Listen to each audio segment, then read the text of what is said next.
Hello, everybody, and welcome to the Blue Thunder Pod WWE Edition.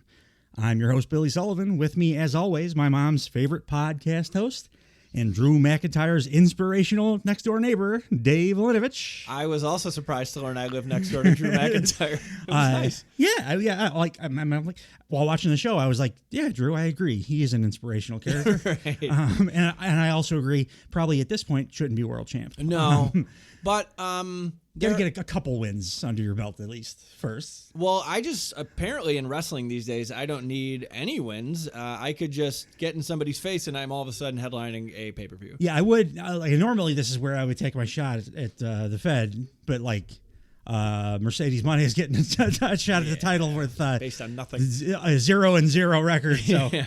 Based on and she's going to win it too, based on what we saw this week. But right now we're talking about the Fed. What did you think of WWE programming this week, David? It was all very good. I mean that. I thought it was all very good. Storyline progression wise. The matches they're not getting better, they're staying better. They're both staying at a level, like the level that they've achieved. Yeah. I agree though that they're getting better too. Like they're maybe not like match by match getting better, but the number of good matches they're having on every show is higher every week for the last several weeks. I just find I'm more willing to sit down and watch full Monday Night Raw matches, which was not a thing I've done 100%. At least a decade. Like I'm enjoying my time watching both Raw and SmackDown because primarily their shift towards, I don't know how long it's going to last because it's generally just not a super popular thing. Yeah. But their focus has definitely been in ring. Yes. It's a tournament that helps, but there's several matches on both shows that I was watching and interested in, not just in taking notes for the show or whatever. Yeah. I thought this was a really solid week across the board for wrestling, but for both WWE shows, in particular. Also, too, both companies are building toward pay-per-views. Yeah.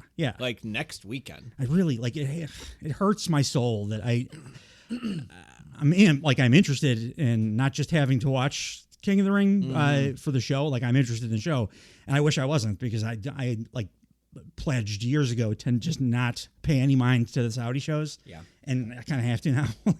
I guess if Sammy can get over it, I can too. But yeah, I mean he's the big one. Yeah, and he's been there at this point. Yeah. So I guess it's okay. Did you see that? No better than me. They're seriously bidding, and I think going to get a Royal Rumble in Saudi Arabia. I was scared it was going to be WrestleMania, but I think you're right. I think it's going to be a Rumble. I think they're going to get a Royal Rumble.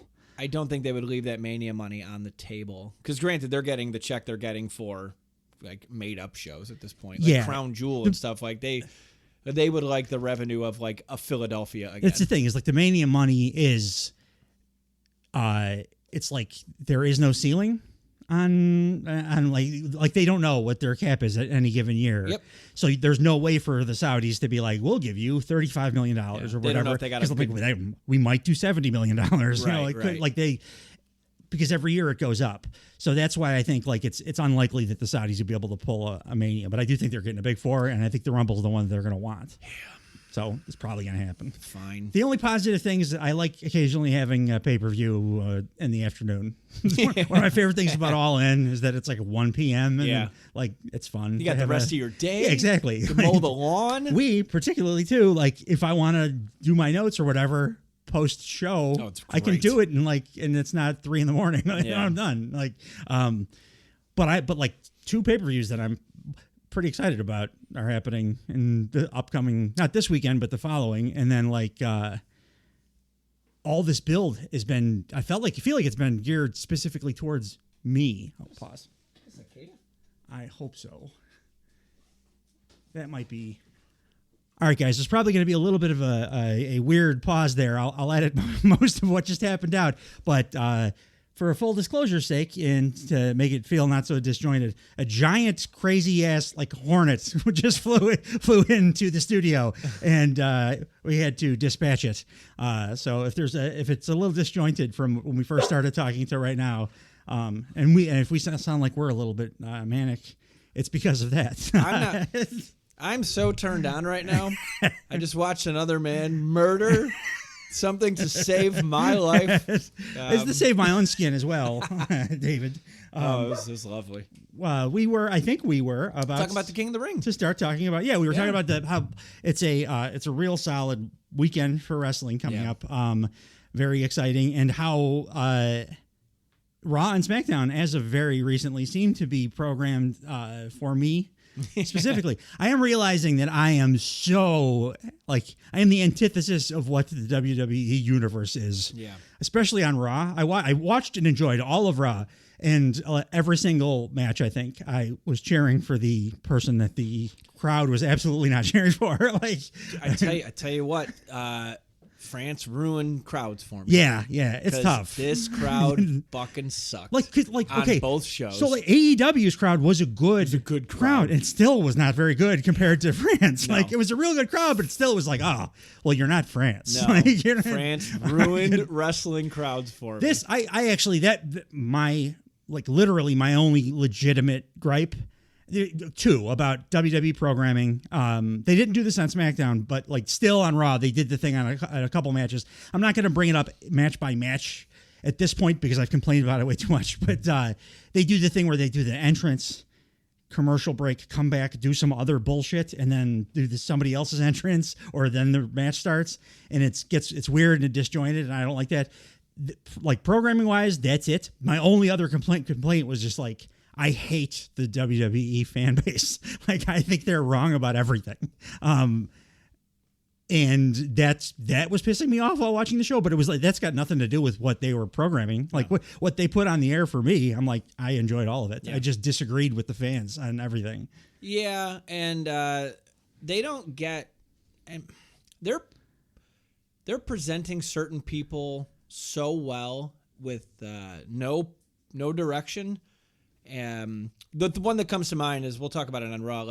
I want the Creed brothers wrestling every week. Yeah, on television. why aren't they on my TV every week? Exactly. I thought what we were going to get was Gable bullying his old people, but also aligning with the Creed brothers as his new badasses. Yeah. And what happened is the Creed brothers just disappeared. I don't even can't even remember who they got drafted to at this point. Well, they're on Raw because they were in the Fatal 4-Way. Oh, that's right. Right. They were on the 4. Okay. Yeah. But they're not they should be prominent. They should be on my TV every week. Yeah, absolutely. Less Damian Priest, you more put it Creed best brothers. right off the Damian Priest. Damian Priest had his best mic week. We'll get, and it still was his, I don't. Yeah, I got thoughts. We'll get to Raw. We're gonna do SmackDown first. Good. Yeah. Good which was it aired from Wilkes-Barre, Pennsylvania. Dude, for my whole life I called it Wilkes-Barre, Pennsylvania. I'm 40. I don't know that I even knew there was a Wilkes-Barre. Yeah. So Corey Graves, you're ahead of me. I'm what? But it was at the Mohegan Sun at KC Plaza. Is that anywhere near Pittsburgh, Dave? Wilkes-Barre? I don't know. Well, if it is, then we probably have some people listening that were in attendance. Probably had some people there. Top of mind, first thing is it's not much, but they locked the rosters the prior Monday. May 6th, the rosters are locked. They made a big effort to let us know they were locking the rosters on May 6th and did nothing with that information. There was no big trade or stipulation or anything like that. It was just a way to get past backlash, I think. Yeah, my hope then is that the reason for that announcement is that they're actually going to stick to it.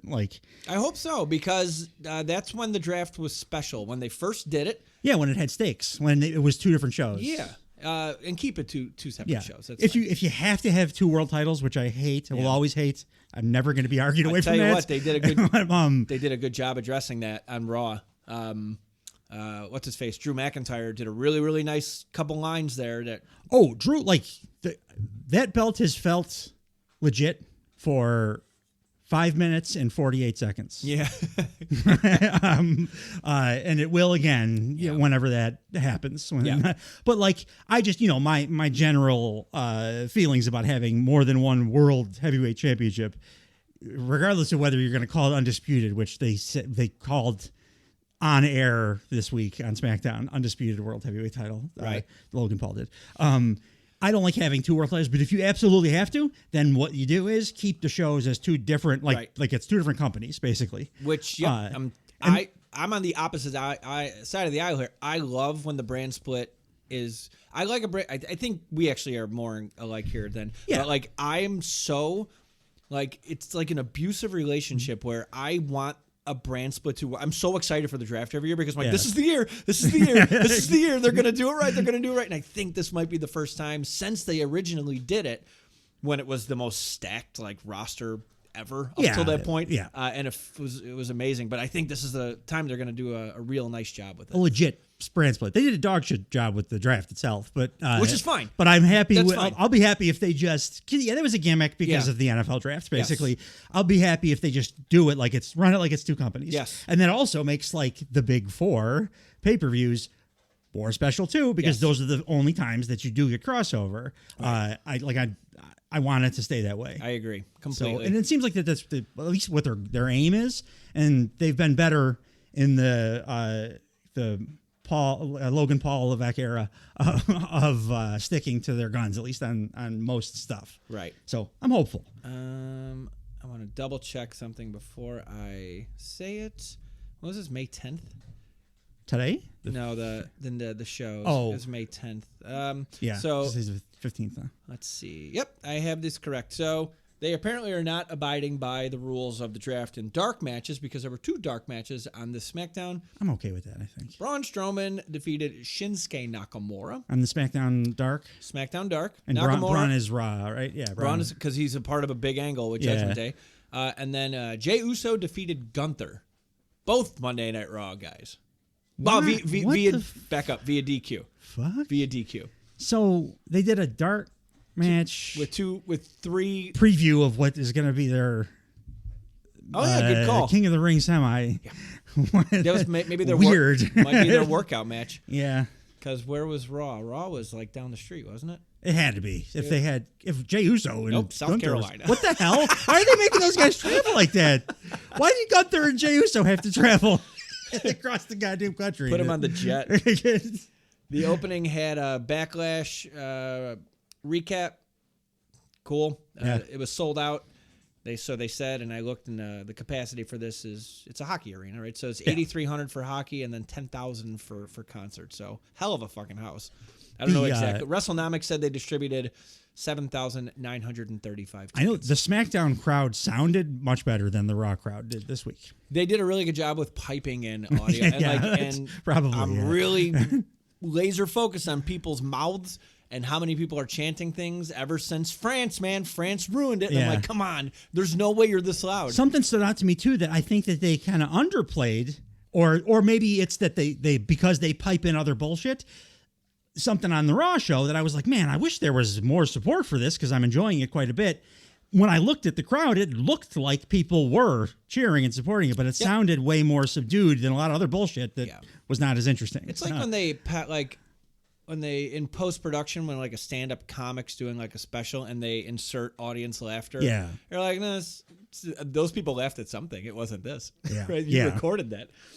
Which is, I mean, whatever. It's not going to change. So, but they're hyping the King and Queen of the Ring real big throughout both of these upcoming shows. I just realized something. What's that? It's the Queen of the Ring. So great empowerment. We're actually putting the name on it now. It's not just King of the Ring with another additional women's tournament.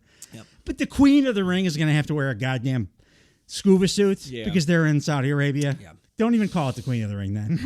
Just do it elsewhere. Yep. Or don't make them wear the scuba suit. Falls up and just say, if you want the show, you're getting the show. We're not changing it. Real hard to turn down that would be 9-figure checks. They at this point, I don't accept that because they're just printing money regardless. They don't need that at all. You're not wrong.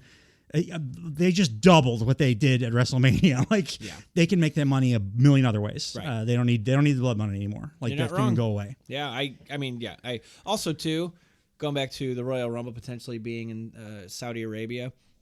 Every interview I've ever heard about people wrestling there, they say it's just brutally hot. Yeah. I can't imagine having an Iron Man in a Royal Rumble being out there for over an hour. Yeah, that's got to be rough. How about if you're a lady wearing the scuba suit too? Even be better. I mean, your abs are going to look great because you're going to be almost dead from dehydration. Yeah. But that's about it. We finally have female brackets for the Queen of the Ring. Yeah, it was awesome on Raw. Would you like to right now or after we do both reviews because we fantasy book the men's King of the Ring, do the women's King of the Ring. Let's do the women's, but let's do it after since we know what a bunch of the results are now. That's so fair. We'll look really smart if we do it now. Yeah. I also too, I was trying to find a photo, just a Google image photo of the full brackets. Yeah. It is unreasonably difficult to find a HD photo of I actually made a little effort myself, and I had to find some generic site that makes you can make your own brackets, and I had to manually type in everybody's fucking name. Yeah. Do better, WWE. They also pointed out, great news for us, Lashley's injured. Yeah. He got injured he got injured during training. Doubly great news. He's replaced by the greatest wrestler of all time, Angelo Dawkins. Yeah. Who had a fantastic. Well, yeah, we'll talk about when we get there. And he will take on Tamatonga in the first round of the King of the Ring tournament. The show starts with Nick Aldis is in ring, and he welcomes everybody to SmackDown. Introduces Cody Rhodes. Cody comes out. I didn't see this one coming, Dave. No.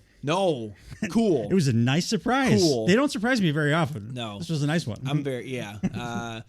So this is where I wrote, the American fans all of a sudden look like unenthusiastic trash. Nick Aldis congratulates Cody Rhodes on his defense against AJ Styles at Backlash. And Cody says, it's never a small feat to get your hand raised against the best in-ring performer of a generation. Yeah, I disagree, but he's in the top 5. You mean it's Will Ospreay now, but Kenny Omega too, and there's a few. I think if Kenny Omega had more exposure on North American television, he would. Yeah, I think it's him. I think it's Kenny. Really, yeah. Ospreay right now is the best, I think, and he's my favorite. And I think he's got the opportunity to be the best of his generation or whatever. Yeah. He's 30. He's still young. What Styles and Omega have done over the course of their careers is much more impressive. Because of its longevity and a bunch of different ways. Like AJ was awesome in a small, a little tiny American company. He was awesome in Japan and been awesome in WWE. And Kenny Omega is maybe the best gaijin ever in Japan, and he's been incredible in the States too. Yeah. So Ospreay's not there yet. Yeah, I think he will be eventually. Yeah. But he's not quite there. But my point was just that I wouldn't say definitively the best of his generation, he's in the conversation. It's a fun for sure. debate. Yeah. Even if it's just those two. It's nothing and it's not one that I would get super pissed about. No. If anybody took a hard line that AJ Styles is the best, because you have an argument that he is for sure. So then Cody says, he gives AJ his nice little compliment. He says, now I got to look at King of the Ring. Nick Aldis said, I've heard you say it, and frankly, I knew it already. You're a fighting champion. You want to be a fighting champion. You want to defend that championship against the very best as often as you can. So with that in mind, I invited you out here tonight to tell you that your next challenger has been determined. And I thought there was no better time to introduce him than right now. And out comes Logan fucking Paul. The Logan Paul effect era, baby. I'll tell you what, I think this is the first time Cody's lost a promo battle in his tenure in WWE. Cody looked old here. He did a little bit because Logan Paul's just so goddamn hip or whatever. Yeah. And I'm old, so it's going to sound terrible coming out of my mouth, but because hip even probably is stupid to say. Yeah. But he felt your finger is on the pulse of the youth of the country, and Cody's super old school babyface guy. Yeah. You have to stop trying to make fetch work. Yeah. Okay? Yeah. So Logan Paul comes out. I don't even think he's on mic yet. And he goes, I bet y'all didn't see that coming, which popped me. Because I'm yep, you're right. I did 100%. What you've talked about for the last several weeks, they're saying the things that we're thinking. Yeah. And I'm that's exactly what I was thinking. 100%. Nick Aldis leaves. On the way out, he shakes Logan Paul's hand. And then Corey Graves recounts that Logan Paul almost won the WWE title in Saudi Arabia against Roman Reigns. So Cody Rhodes, he's in the ring now. Both of them are in the ring. Cody says, so, Logan Paul, I think I know what you want to talk about. And Logan says, yes, you do, brother. Main eventing the King and Queen of the Ring, PLE, in a champion versus champion match against the Cody Rhodes to truly kick off the Logan Paul Levesque era. Yeah. Has he said that before? I hope so, because I've been saying it. Yeah. And, actually, I don't hope so, because if he hasn't, that means he's really listening to our show, which would be amazing. But yeah, no, he said it at least once, because I've said it a number of times. Cody says, champion versus champion. That's a challenge I certainly like, because the fact is, holding not one, but two. Logan Paul cuts him off. See, that's the thing, Cody. Facts don't care about your feelings, and neither do I. Logan Paul listens to Ben Shapiro. I got some facts for you, champ. I, Logan Paul, not you. I'm the longest reigning champion in WWE. In the WWE. I am the great attraction in this company. I had the greatest rookie year of all time, and I am a superstar. Isaiah, and then he points to some kid in the crowd named apparently Isaiah. Isaiah, I saw it's your birthday. Congratulations. He really dug in on the Isaiah thing. Yeah. I was wondering if that was like a thing, if that was part of a story or whatever. But like Isaiah looked like he couldn't give less. Of yeah, a shit. no, He was the most apathetic kid. Said, I saw it's your birthday. Congratulations. You meet a superstar, brother. And that's Logan Paul. And I'm writing exactly how he's talking. He's like his tenses are not always correct. Yeah. But he says, hey, but guess what? Cody Rhodes is great. He's a superstar too, right, Cody? Yeah, you won the 2023 Royal Rumble, but what does everyone remember from that night? Logan Paul's epic viral midair collision with Ricochet, the crash heard around the world. And yes, Cody, you won at WrestleMania, but what was everyone talking about that night? I show speed and prime, my brands, my ideas, my moments, and look who's taking all the credit. He said, you see, 3 years ago, Cody, another fact, you and I debuted at WrestleMania. And the crowd cuts him off with a Prime sucks chant.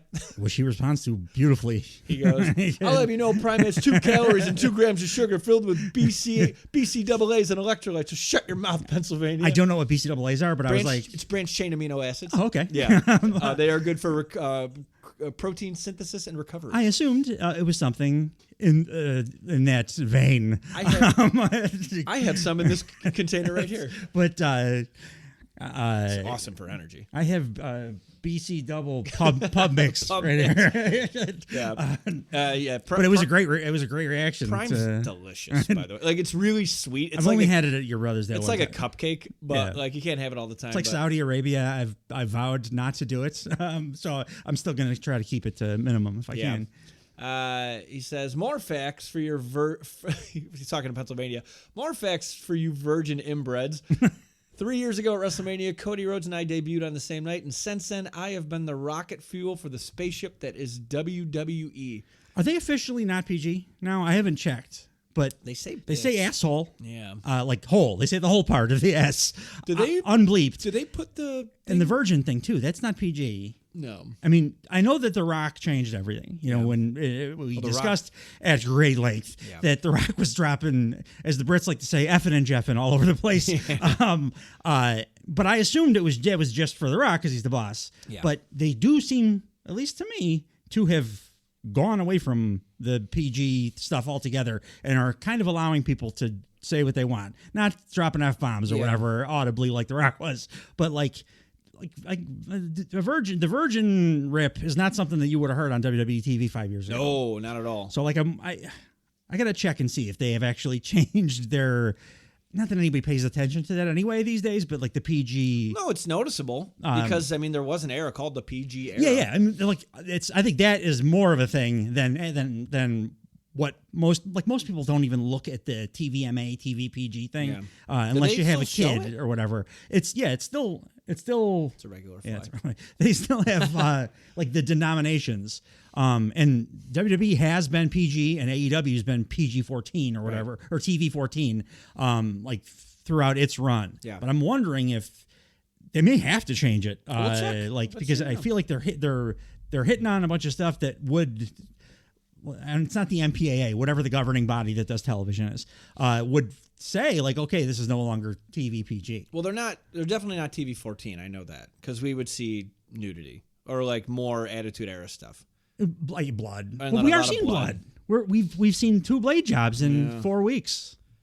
They're never gonna bleed like AEW bleeds because I think AEW is the bloodiest major American promotion of all time. Yeah. But we've seen blood. We saw KO. We saw Cody. Somebody else too.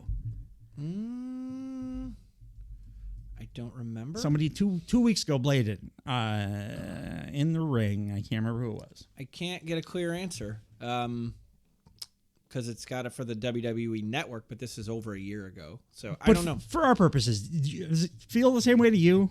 Like it's a vast difference? Of course. Okay, good. All right. Yeah, they're letting people actually talk for a change. And it's very refreshing. So, so where's the Virgin line? Oh, yeah. After that, I said Cody looks indifferent because Logan Paul's saying he's the fuel that has fueled this rocket ship. I like that line, too. That is WWE. He said, so my question for you is how can you finish the story when it's not even your story? So what do I want to talk about, Cody? How about this? Me knocking you out and pinning you on top of my logo and walking out of Saudi Arabia as the WWE Undisputed Champion. That is really good shit talk. Loved that line. That is really good Loved shit talking. Cody said, I bet a lot of people stand across from you and assume just what a dumbass. As fun as that would be, I'm not going to call you a podcaster, a YouTuber, an influencer, an outsider. I'm not going to pretend that this is a fad for you. I've actually gotten a sense of who Logan Paul really is, and so have they. You're the guy who went toe-to-toe with Floyd Mayweather, right? Under 40 and you made the Forbes list, and correct me if I'm wrong, 4th or 5th match, you won the United States Championship. Since we're going over the facts, the fact is that if I was to win that U.S. Championship, that would make me a WWE Grand Slam champion. So this is title for title. Yeah, and the U.S. title would look beautiful on Cody. Why? Too. Because it's stakes, dude. But why not? What are they doing with that title? I don't know. I don't care. It makes me care more about the match than I would if it was not title for title. But yes, they're not merging these fucking things. I'll cross that bridge when we come to it. I'm not gonna say I'm not gonna criticize this for a thing. No. I'm saying like me. I'm not gonna criticize this for a thing that might or might not happen. When the thing that is happening is that stakes are on the table, real stakes that make me way more interested in this match. I'm just looking ahead than I would be. Yeah, sure. Because because they've done this before, where they get rid of mid card titles. Yeah, and you're like, what are you doing? Nobody wants this. Other company, I want to get rid of some mid card titles, but although. I'm currently loving the 6-man tag title thing that they're doing, but making a joke out of the overabundance of belts. Yeah, I don't want them to get rid of the U.S. title at all by any means, but making this a title for title match, it's interesting. I wouldn't it'd be a fun thing otherwise. Yeah. But now it's like, holy shit, something's going to happen. Yeah. It's not just going to be Cody wins. LOL. Well, also too, they did not say they're unifying. Cody did say, he would be a Grand Slam champion, so he would be acknowledged as a United States champion. So it's probably going to be like when and it wouldn't fit Cody's character either. It'd be like, now I'm going to... Seth Rollins did this a couple years ago. He had the world title and the U.S. title. Yeah. Which, fine. Cody... What if they put the world title on Logan? In Saudi Arabia. How about a heel-ass move? Cody would do it, too. Yeah, he would. Cody would do it. Yeah, he's the guy that would. Yeah. I don't know who I want to win this, which is the note I have at the end. Because both outcomes are pretty spectacular. It's pretty goddamn interesting. They got to kill in 10 months with Cody Rhodes. I don't want Cody to be champ because I like him as a babyface, and I don't like babyface champs. So I kind of want him to drop the title. That'd be dope. It stands out. He is a very important person to the company because if neither him nor CM Punk is on Raw, the lights are just dimmer. It's just every time you watch. Even this was a good show this week without either guy, but still the lights are just dimmer if Cody's not there and it's not a week that CM Punk is there, to make up for the lack of Cody. Cody is they pushed true the goddamn moon the last year. So Cody says, I am not done. In addition to all the positive things I said you are also disrespectful, you are self-centered, you are delusional, and you cannot go a single match without grabbing those brass knucks. And you're out here taking credit for something that doesn't belong to you, doesn't belong to me. That's right here. It's a team. And at the King and Queen of the Ring in Saudi Arabia, you're going to find out where you stand on that team. And then both guys raise their respective titles at each other. I'm good with either guy winning this match. Yeah, I think I am too. It's going to be a fucking banger. Regardless. Yeah, well. I do like that Cody's world title matches are all just 5-star matches. Yeah, so far. Yeah, so far he's 1 for 1 in his title defenses. I'm safe to say this next one's going to be the same way too. It'll be... I don't know that it'll be technically the same level of match that he just had. Yeah. Because that was a true 5-star ass match. It'll be very different. It'll be really good. Yeah. Logan Paul is not AJ Styles yet, but he definitely has something. He's got the high spot stuff. He's got the charisma. His shit is you can't take your eyes off it when it's on screen. This might work out for you. Logan Paul wins. Who has he been feuding with for quite a while that can be a world title contender? Don't get my hopes up, Dave. He'd be a great heel champ, though. Yeah. I also now at least am convinced that he has like decided as a person that that WWE is his thing. Now he's always gonna do his other stuff. Yeah. But for a long time, even when he was like having good matches and stuff, it felt to me like WWE was like his side hustle. I think that he's at the point in his life where he's like figured out that okay, this is my career. This is the thing that I'm gonna do now, my defining thing. Yeah. He's probably had a lot of people telling him that like how incredible he is naturally at it too. So I just pushed him in that direction. Yeah. But there just is like a natural also, shelf life to like YouTuber that he's a is aimed at sponsor kids, now. whatever. Yeah, Like exactly. he's got vested interest. He in is the his own. company Yeah, now. yeah, So absolutely. like, of course, he's going to put his best foot forward. Next, we had Kayla Braxton and AJ Styles backstage. They discussed the first round of the King of the Ring match with fucking Randy Orton. It's AJ Styles and Randy Orton, the first round of the King of the Ring. Yeah. Holy shit. AJ Styles says that he had Cody Rhodes beat at Backlash, and he blames Leon's singing for distracting him. Would have distracted me. Plausible. Yeah. It should be him facing Logan Paul. Next time they face, talking about Cody, he said he will beat him. He will earn a chance to get another title match, which starts tonight. Winning the King of the Ring tournament is a phenomenal step in the right direction. Does this King of the Ring tournament victory have any stakes aside from a crown? They said it again somewhere that there are title shots involved. They didn't say it at all in these two shows because I was listening. I heard it somewhere this week. Maybe it was on another show or something. Yeah, but, unless I tapped out because it was an obscene amount. I'm almost positive there are some kind of a title I hope you're shot right. involved. Yeah, because like I don't want Gunther. I think Gunther's going to win the tournament, and I don't want him to wear the crown. I think it's dumb for him. I think it works for some people. Like it worked for like Xavier. He made a thing out of it, and it was fun. Yeah. Gunther's not fun. No. Gunther's a badass. He would look silly with the crown on his head. So I hope that there are stakes. I'm working back. I see no smiles. It's a deep cut. That's a Bruce Almighty reference. Up first, we had... I add that to the list. My girl. My girl, Bruce Almighty. Too many Simpsons references. Yeah. Queen of the Ring tournament match. Naomi versus Nia Jax. Went 8 minutes and 21 seconds. 1 star, Nia's best match ever. I'm not joking. Well, also Naomi, like, she listens to the podcast. I couldn't tell if it was that Naomi stepped up or if it was just that she looked like she was moving so much faster because she was in the ring with Nia, who like can't do anything. No, she can show up. She shows up. She bumped a little bit here. One thing they too. Naomi worked her ass off. And she did. There's a new SmackDown ring announcer. Alicia Taylor is the new SmackDown ring announcer. She was on NXT, and there's a video of like HBK like announcing to the staff like she's being called up to SmackDown to be the official announcer, which was cool. He gave her like a championship belt. She does a straight up Samantha Irvine impression. Yeah, she does. Like, just sounds like her. If we're gonna differentiate the brands, like not off to a great start. She's great at her job. Don't get me wrong, but but you're 100%. She's doing Irvine. Samantha. Yeah, and Samantha Irvine. I think is best ring announcer WWE ever had. I think it's hard. It's hard for me not to. Howard think Finkel because I grew up and contest. And no is just like in my soul, like because I grew up with it. Same. But Samantha Irvine's probably the best. I think if I'm looking at it objectively, she's probably the best. She makes matches feel like a big goddamn deal. Yeah. Right, a huge deal. This match, he says. As it's starting, Wade Barrett says some of his favorite picks to SmackDown were Pretty Deadly and Nia Jax.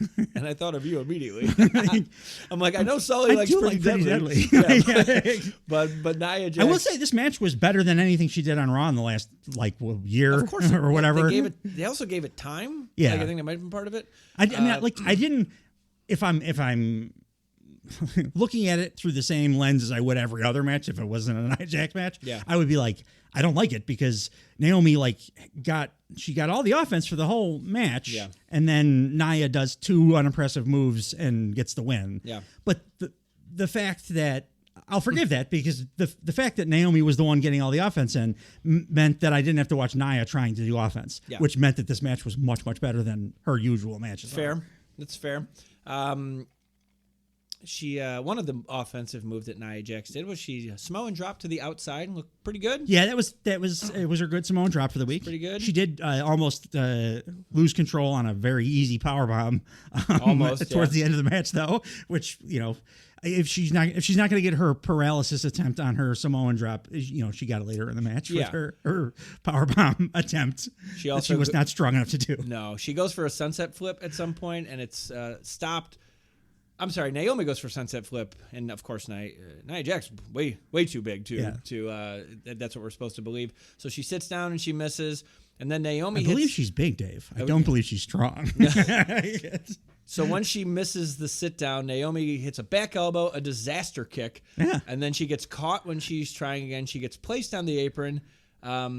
And then Naomi hits her Heat Seeker pedigree and her split-legged moonsault for 2. Like, Naomi worked her fucking They both looked great, off. too. And they were, like, poppy and crisp. And I'm usually very critical of that Heat Seeker pedigree. Yeah. But it made it look good this time. Yeah, this was the best one she's done, I think, since the return. Naomi's making the futile effort of trying to lift Nia Jax to sit on the top rope. It took her a minute. She did get there. It wasn't futile She did. at all. I believe, that there's more of a chance that Naomi can physically lift Nia Jax up than Nia Jax can lift Naomi up.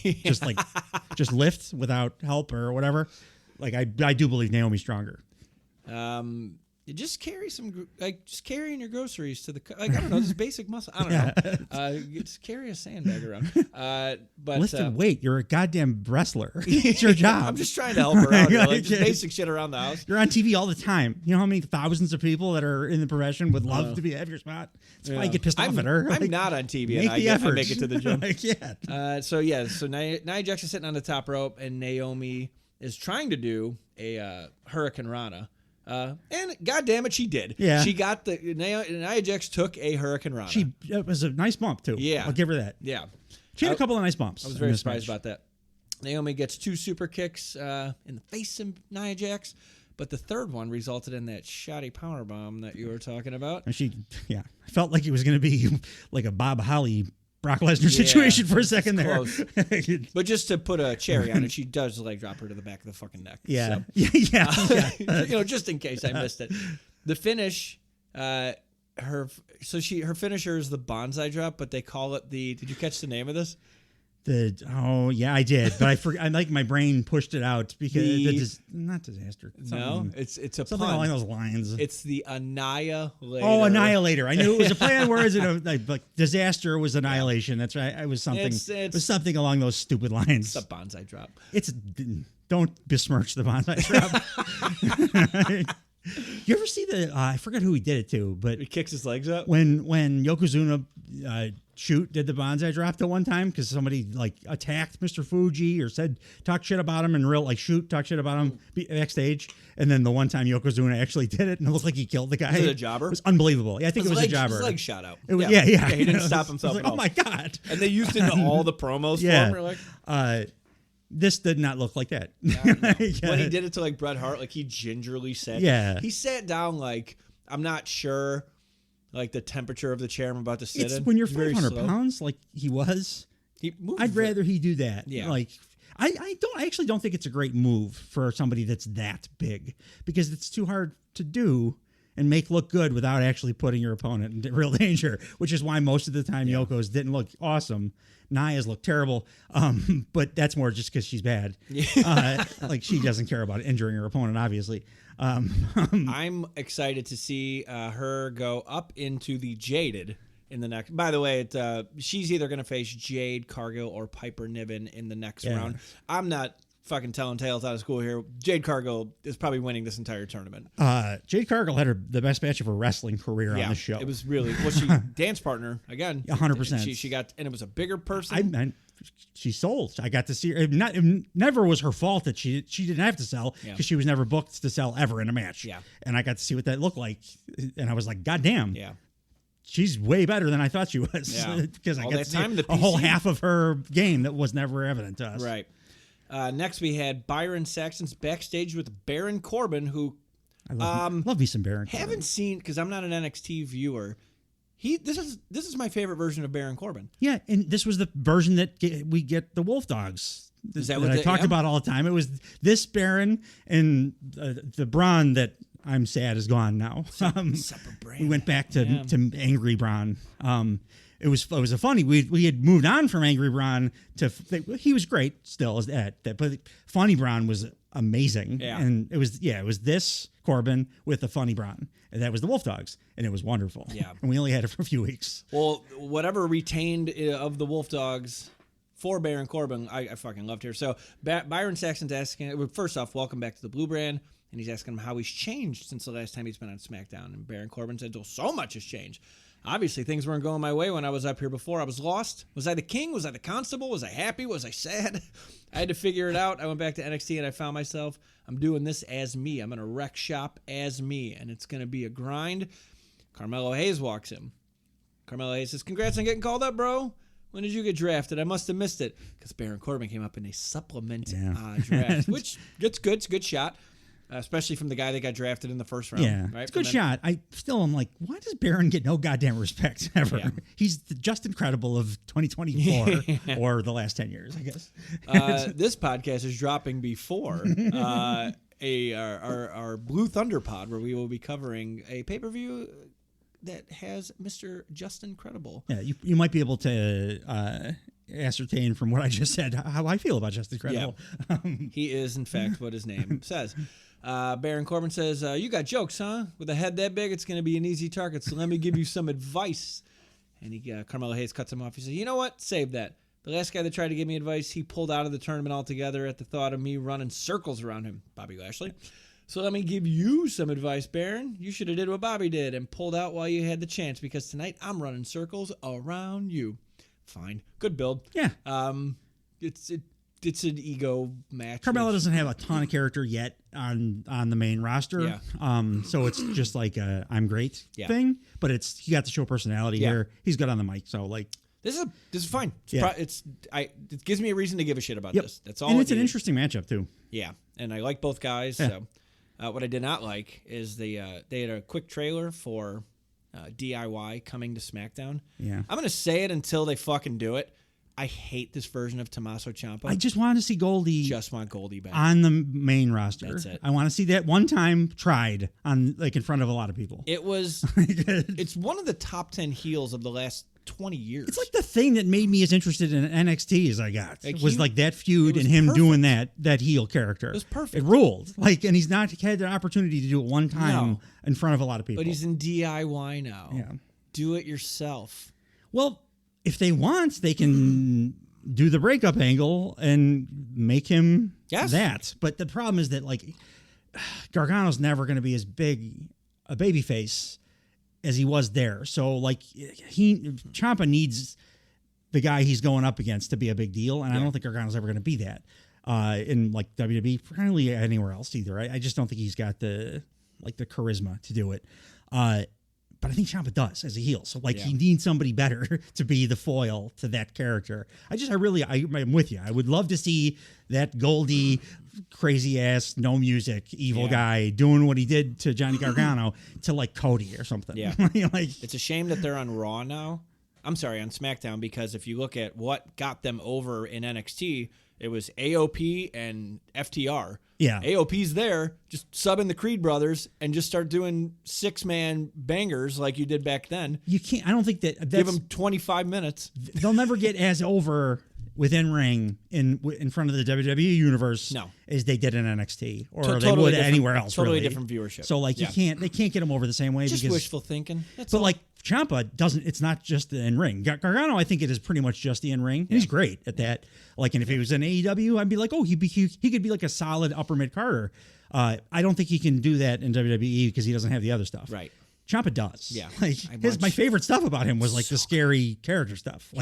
Dude, in the Indies, he came out to Psycho Killer by the Talking Heads. Yeah. It was my favorite thing ever to go to local shows and see him there. King of the Ring match, we had Baron Corbin versus Carmelo Hayes. This went 6 minutes, 17 seconds. Apparently, Baron Corbin says, "Burn the ships." And then his video... Again, I'm new to this Baron Corbin. They smash over the head with it because his Titantron video is a ship, and then all of a sudden, the ship is burning. Yeah. I still say his first entrance music in the company was his best one. It was by a country mile. Very cool, yeah. They carried over, right, from NXT to... For a cup of coffee, and then they gave him something with like a motorcycle revving Oh, up, that's right. You know, Yeah. that's stupid. This is a small, fast guy versus big, strong, agile guy kind of match. Nice. They played off each other really well. Carmelo Hayes is getting really cocky, and he gets thumped for a little bit because he's focused on being cocky. Baron Corbin does like a suplex driver. I think he did a straight up brainbuster in this match. Yeah. I don't know. I don't know how like, to. They're doing that describe now in the WWE for the first time. I don't know, in my life. Yeah. Like, I don't remember them doing it like in the 90s or the 80s or at any point, but they've been doing it. And that brainbuster comes out of a Death Valley driver. Yeah. So Death Valley driver picks him up, brainbuster. Carmelo hits the first 48, which is like a middle of the. He stands on the middle rope and he does a code breaker from there. So first 48. Baron Corbin. Let's see. Oh, Carmelo Hayes hits a Uranagi. Wait. No, Baron Corbin does all this. He does a Uranagi like into the corner. Yeah. Like he turns his back's to the corner and he turns around and does Uranagi into the corner. And then a huge fucking lariat. And then like a suplex that he turns into a cutter. Who the fuck is this guy? I thought this match was unbelievable. And I thought Baron Corbin was like, I'm going to show you some shit. Since you guys haven't seen me in a while. Yeah. I'm going to put on display the things that I have learned. Mission accomplished. He looked It was amazing. awesome. It was awesome. I hope this is a launching off point for Baron because I'm pretty sure Carmelo was already getting the push. Yeah. They were both great, but like Baron, this match was like a showcase to me for him. Yeah. I've always liked him, but this was like double the moveset that he used to have. It was amazing. Yeah. I loved watching him. I used to dread when this guy came on TV. Just I always liked him. No, his character was just so like shoved down your. I also hated his ring gear. That's a big thing for me. Like, how are you comfortable? You're wearing a fucking vest. They booked him real boring for a while. I thought time. he did I thought he did an amazing job with garbage. That's why I've been a fan of his for like his whole career because I'm like, damn man, this guy turns like maybe not chicken shit into chicken salad, but he like at least chicken shit into like a dry chicken sandwich. Yeah. Which is still the miracle. Something you could sprinkle on toast. Yeah. The end of the match saw Baron Corbin going for the end of days. It's reversed into a small package. And that's it. Yeah. W. I'm never a fan of especially when they call it out verbally, the stolen win. A win is a win is a win is a win. Yeah, you don't steal like wins. Bret Hart did a lot of roll-up victories. They weren't stolen wins. They were wins. That's how he beat Diesel for the world title at Survivor Series. Do not call it a stolen win, which Michael Cole did. I don't like that. But other than that, like, a really good match. Yeah. Really enjoyable. And hopefully Baron Corbin gets more of him to do more of this stuff. They gave him, 2 segments on the show, so I think they got plans for him. Yeah. Why not? The guy can talk, and obviously he's always been an athlete. Like he was a football player. Those guys do translate usually pretty well because they're good athletes. They know how to actually move their bodies. Yeah, exactly. They have that already in them, so then you can teach them things. Right. And like he can clearly pick up on moves. Yeah, because he just doubled his moveset in the last year. Or whatever. Yeah. His character's great. So Carmelo Hayes moves on in the King of the Ring tournament. He will face either AJ Styles or Randall Orton. Yeah. Backstage, we have Kayla Braxton with Bayley. Kayla asks her what her thoughts are on the Queen of the Ring and who's her favorite. And Bayley says she's interested to see how far Jay Cargill can go. Like, she's going to win the goddamn thing. Yeah, she's going to thing. win the thing, I think. Chelsea and Piper Niven walk in, and Chelsea says Piper's about to kick Jade out of the first round. And then Piper like stares at the title, which I like that. I don't mind that being a feud. Yeah. Just give Bayley something to do in the meantime. I'd love it. Yeah. Also, like more. I love Piper and Chelsea together. More of Chelsea on TV too. Like, she's great. She's like. Yeah, she's like the Creed brothers. Like, why is she not on the fucking TV all the time? I've been saying it since we started this podcast, Dave. Yeah. She's one of my favorites. Yeah, I don't know her why character's she's not amazing. Constantly on TV. I think we've been in agreement on that one. They do a promo for WrestleMania 41 in Las Vegas, which The Undertaker spoiled a few weeks ago on his stupid podcast. He spoils everything because he's fucking sucks. Backstage, we have Byron Saxton and Randy Orton. Byron says. Many say that Randy Orton is the favorite, but many say Randy Orton's the favorite, but some also say AJ Styles is the favorite. Yeah. Real hard-hitting fucking journalism here, Byron. Yeah, good one. Randy Orton says he's accomplished a lot in the WWE, but never King of the Ring. He implies that he's going to hit AJ with another RKO out of nowhere. Randy Orton's never won King of the Ring? Nope. How's that possible? They went away for a long time. He's been wrestling in the WWE since I was 6 years old. Yeah. So, like... Billy Gunn. I feel like he should have won 3 or something. Yeah, exactly. Yeah. Billy Gunn. Yeah. Billy Gunn. Just won the fucking King of the Ring tournament. Dude, Mabel did too. Yeah, they tried to do something with him. Though. Yeah. Shit with Billy Gunn afterwards. It's At least Mabel crushed skulls, literally.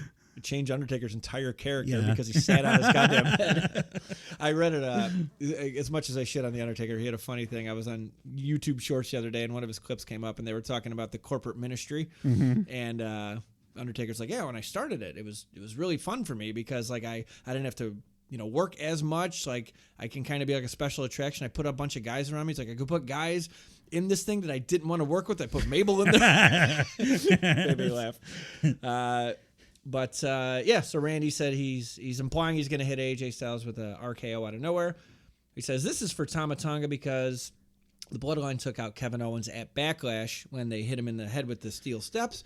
So he says Tama Tonga is safely on the other side of the bracket, but when they cross paths, he'll make sure he sees this RKO coming.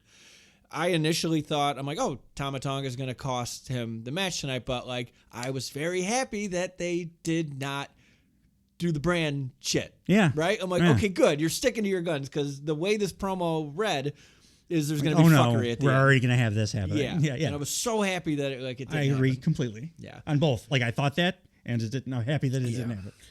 We had Queen of the Ring I keep saying Nope, never said qualifier once. It's just in my head. I'm saying it every time. Queen of the Ring match, Jade Cargill versus Piper Niven went 5 minutes and 23 seconds. Wade Barrett says, in the history of the industry, a lot of powerhouses just hate competing against each other. Hate competing against other powerhouses because they're completely out of their wheelhouse at that point. And then I said, it reminded me of everything The Undertaker. That we've talked about with The Undertaker. But it's a good point. Like you never see like big hoss women going after each other that can actually fucking go like this. Which, but it's also to what I was saying earlier, a proving ground then when somebody can. Yeah. Like I had no idea Jade had this in her. Yeah. And she was great. Like this was good. I've been a Piper fan in the ring forever, indie days even. And I've liked the way that Jade has been presented in both companies because I thought that was her limitation. I just assumed that that's all she could do because that's all we've seen her do. Right. And I'm like, okay, good. You're hiding your weaknesses, like the Paul Heyman thing that we always talk about. But like now I'm like, oh goddamn, no, she's a babyface and she's getting her ass beat for a while and then had a comeback victory. It was the most entertaining match she's ever had for me. Yep. Yeah. And it was 5 minutes 23 seconds. It was fast, but like for her, double, triple time. It's longer than she had to work harder. She bumped. She sold legit. Like she's never had to sell before. No. And she sold legit for Piper. Made Piper look strong as hell in a loss. So like loved everything about this. Yeah, I would like her being Piper, like use her to make like shine up everybody with her. Yeah. And then like give her some love down the road. Let her have title reign. Yeah. These two I want to see as tag champs. More so like, shine them up, but like also more of her on TV. Like exactly. Like you had just mentioned with Chelsea and everything. It's just like this all kind of works itself out. So they start the match with doing like a running shoulder block test of strength kind of thing, which again, women's matches don't fucking have this. And when they hit, it was impact. Like bam. It felt like two horses like hitting each other. Piper goes down first. Piper's strong as hell, man. Like we know Jade's strong as hell, but Piper's strong as hell too. Like Jade, nope, ignoring that note. Jade does a fucking blue thunder bomb in this match. Yeah. It wasn't crisp, but like it was a blue thunder bomb. It was the blue thunder bomb to a very big opponent too. Like my one criticism about Jade is if she keeps doing stinger splashes the way she does, her implants are going to explode inside of her chest. Yeah. She's leaning. Like hips can be in alignment with your sternum. Like she is diving like she's skydiving. She's doing Sting. She's doing exactly Sting's stinger splash, like prime Stinger splash. He never leaned that forward though, did he? Like he always like kind of turned sideways. Later in his career, but like prime Sting, like that Steiner tag match I always talk about. He does like 50 stinger splashes, and then every one of them he's like doing Jade a million miles in the air and landing right like on his middle of his chest. No. Go watch Crow Sting do. I'm like, do those, Jade. I was very concerned. I'm like, those things are just gonna pop. That hasn't happened in a while. Maybe they make them different than they used to. It used to happen in wrestling quite a bit. Pop the implants. Yeah. Different material, maybe. Fewer implants too, because fuckface is not around anymore. Yeah. To force people to get them, but God forbid. Vince Jar, I guess. Yeah. Well, Vince Jar's up to $700,000. Chelsea Green gets up on the apron. Jade Cargill knocks her off the apron, which lets Piper gain some advantage, and she lays in a dope as fuck cannonball. Yep. It looked cool. It was like Kevin Owens or Brody King. Level cannonball. It was good. The finish saw Jade Cargill gets her pump kick in, and then like a very good Jaded. It was my favorite pump kick of hers too, because usually it's like from a dominant position. This was like a desperation pump kick. Yeah. It worked better that way. It was cooler. It was like kind of an out of nowhere. This is, I need to do this as a last resort kind of thing. Like a super kickoff it is. Mm-hmm. And it was just cooler. Like then when you see it coming, it's her thing, Jaded, like, and then that's it. This was like, oh, neat. And from a different perspective, I like that move a lot more. Also too, when we talk about on the other show, when like I always bitched about like Swerve doing the Swerve stomp, but he preceded it with the house call, which like knocked him a little loopy. I'm totally fine if she uses a pump kick as a way to like keep people loopy because she is a very contrived. She's got like, there's finisher. A lot of setup to her finisher, so you need something to get them effed up. But if you're all glass Joe'd up, you know, like fine. Because she can't do the thing every week that she did at the pay per view where she's catching people midair. Where it's like, a creative finisher. Yeah. To Kairi Sane. So as we mentioned before, Jade, Cargill, and Nia Jax are up in the semifinals of the Queen of the Ring tournament. Nia better not injure Jade with sloppiness. She's going to take a Jaded. It's going to be fun. That'll be nice. I don't think you can sandbag a Jaded either. It's like, so, yeah. I think Jade does what Jade wants you to do. Yeah. Yeah. Well, I always thought that, like, she might have been kind of a bully in the ring, though, until this match. And I was like, oh, no, she's given. She gave a lot. A ton here. Like, it just made me like her so much. She's supposed to be a babyface, too. Yeah. And I'm like, oh, I feel like you're a babyface now. I actually like you as a character. Before, it was just like, she's cool because she looks cool and she's dominant. So, that's fun to watch or whatever. Yeah. But I'm not cheering for you because you're just a big dominant, like, it was too unbelievable. You're not a hero. You're never in peril. Yeah, you can't be a hero if you're dominant. Yeah. Like, that's why I never was like a Goldberg guy back in the day because I was like, why are we even cheering for this dude? Who cares? Yeah, you're the Patriots. You can beat everybody. Like, this made me see Jade as like, oh, I can cheer for you in this match. Like, you're in there at risk of losing. You're like, and also just as like a real hardcore wrestling fan, it makes me look at her differently as a performer too. Like, oh, she's willing to get. I didn't know that she had that in her. Yeah. Like, whether it was just her being booked that way or she just was unwilling. Right. Some people are just unwilling. It could be like Ryback or whatever, just unwilling to give. But she clearly is, and that makes me want to cheer for her a lot more than before this match. This would be an interesting wrinkle in her character if she's only in a defensive position when she's up against people her size, like other hosts. They don't do that usually because like Asuka, Kairi Sane, like smaller than her. So like that'd be kind of like they're not going to do it, but like just for there's an opportunity to coming up again. It's going to have to be Nia doing the offense, but I would love that. Nia's no Piper. No, she certainly is not. As Jade is leaving to go to the back, Bianca's music hits and they embrace as one's coming in and one's leaving. They do their little handshake, and then Bianca comes to the ring. We go to commercial. When we come back, we have a Shinsuke Nakamura vignette. How many of these fucking vignettes are we going to get until this? Shinsuke, and like in his career, Shinsuke, I feel like it's been about one every 2 weeks for the last, since 2014 or something. And they've built him to do, he just loses all the time. Yeah. But he says, my art is not just to compete, it is to conquer, to captivate, and to destroy all who dare stand against me in the ring, because I am here to claim what is rightfully mine, the pinnacle of SmackDown.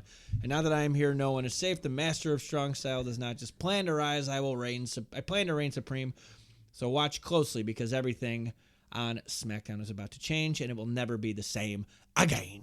I think he's booked so wrong. Like, there are very few, but there are certain performers that can be the lose every week, it doesn't matter, because you're great at being believable that you could win again next week, despite the fact that you lose every week. Brian Cage is that guy in AEW.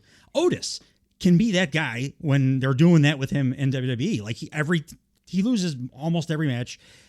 But then every time I watch him, he does something in the match that is like, oh, goddamn, for this 1 second, you made me think that you were going to win. Yeah. Shinsuke, at least this version of Shinsuke, he's not doing like the strong style that he wouldn't be allowed to, really, these days. But like without that, he's just a guy that loses every week. Yeah. So I have nothing invested in any of his matches ever. I wish they would just book him to be a kind of a winner or a mid-carder or something. But you can't keep doing these like super scary vignettes and then just have him lose 100% of his matches. Yeah, because you need to have some kind of an outstanding physical trait. Again, like Brian Cage, like Otis in the ring to be that guy. And Shinsuke is not that guy. He can do other good stuff though. So like do other stuff. Also too, we have a memory. We remember when he was fucking amazing in NXT. And like some of us have deeper memories when he was amazing in New Japan. Yes, absolutely. So one of the goddamn originators of strong style as we know it today is this man. Like, come on. Like, let's hope this. Again, cautiously optimistic, but like let's hope they're putting this effort in, because then it's the whole like coming to SmackDown. It's a new brand. So like if I'll give them that grace. Yes. Maybe it'll be a new beginning. Truly, fresh paint a coat, as Conrad would say. Who doesn't have a wrestling podcast? He has a mortgage company. Yeah, not a wrestling. He doesn't know anything with wrestling. That's how he. He's kind of a scumbag. Yeah, that's how he. Is he really? Yeah, I didn't. I just found that out recently about him. That like. The podcast, the whole reason behind it was as a sales tactic kind of thing. It's a lot of scummy stuff that he's tied to. He doesn't come across as a scumbag, but should I start advertising my business on this podcast? I tell you what, Dave, if we get to where I think we might in the next several months, you can, and it might be beneficial to you. Excellent. It's fun costumes for dogs. I have a male escort service myself. Yeah, and apparently a hornet extermination. Hornet assassination. Hornet assassination. Queen of the Ring match, Bianca Belair versus Candice LeRae. Candice LeRae should be getting so much more. She's so good. Yes, she is. But she knows her role. 2 minutes, 48 seconds. I thought Bianca Belair at some point goes for Jaded. I thought that was a nice touch, but no one fucking knows. Nobody reacted to it. The universe doesn't care about wrestling. Candice LeRae, they're outside the ring. Candice LeRae goes for a Hurricane Rana to Bianca Belair, but she gets caught and like swung into like she's hanging upside down, and Bianca swings her into the barricade. I will always love that spot. It's a great. It's a great spot. It looks legitimately painful. Candice LeRae gets thrown back into the ring. Bianca's on her way back up. Indy Hartwell punches the back of Bianca's left knee. And Bianca sells the shit out of this. She does. I couldn't tell if it was like I was giving Jade credit into this match because my same thing about Bianca that I've been saying forever. I'm like, I love her. She's incredible. But like, I just think the babyface thing has to be done because she's too dominant. She's too she's just too impressive for me to cheer for her. And then like pairing her with Jade, I was like, oh, that's even worse. But then just that one match Jade had like changed my perspective so much that I like Bianca more, even like before she started selling in this match. But then with the selling, I'm like, oh, okay, they're really gonna do the babyface thing. Yeah, cool. Like I was like dead set on you need to turn these to heel or it's gonna be super boring. But if they're gonna do this, what they've done this week, like cool, go for it. Be baby faces. Stuck a pin in that heel turn, and they're going to be the 2-man power trip, and it's going to be fucking awesome. As long as they keep working like this, If they're going to be more brutal. Keep working babyface. Because keep coming from behind and stuff give Jade enough time to develop a skill set so when she does become heel, like she can be properly brutal, and not like hurt people. Like because you could turn her heel right now and she might just get a little too overzealous and you know out of her comfort zone. But Bianca Belair sold the shit out of her left knee from like just one punch in the back. She does a moonsault and lands on her feet, and her left knee just buckles. Yeah, Candice LeRae drop kicks her knee. She does a fall away slam and then a kip up, and like knee goes a little bit, and then she does a suplex attempt, and knee goes again. She sold it very similarly to the way Gunther sold his leg. There were a number of those. That's a good point. The finish saw Candice LeRae climbing to the middle rope for some kind of springboard. Like she's not in the corner. She's just like facing the crowd. Looks like she's about to do some kind of springboard, and she gets pulled into a KOD. Like just ripped into a fucking KOD. And Bianca Belair wins.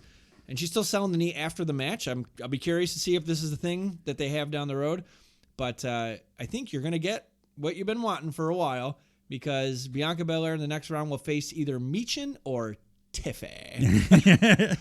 Did you see Tiffy might be a Tea Party person or something?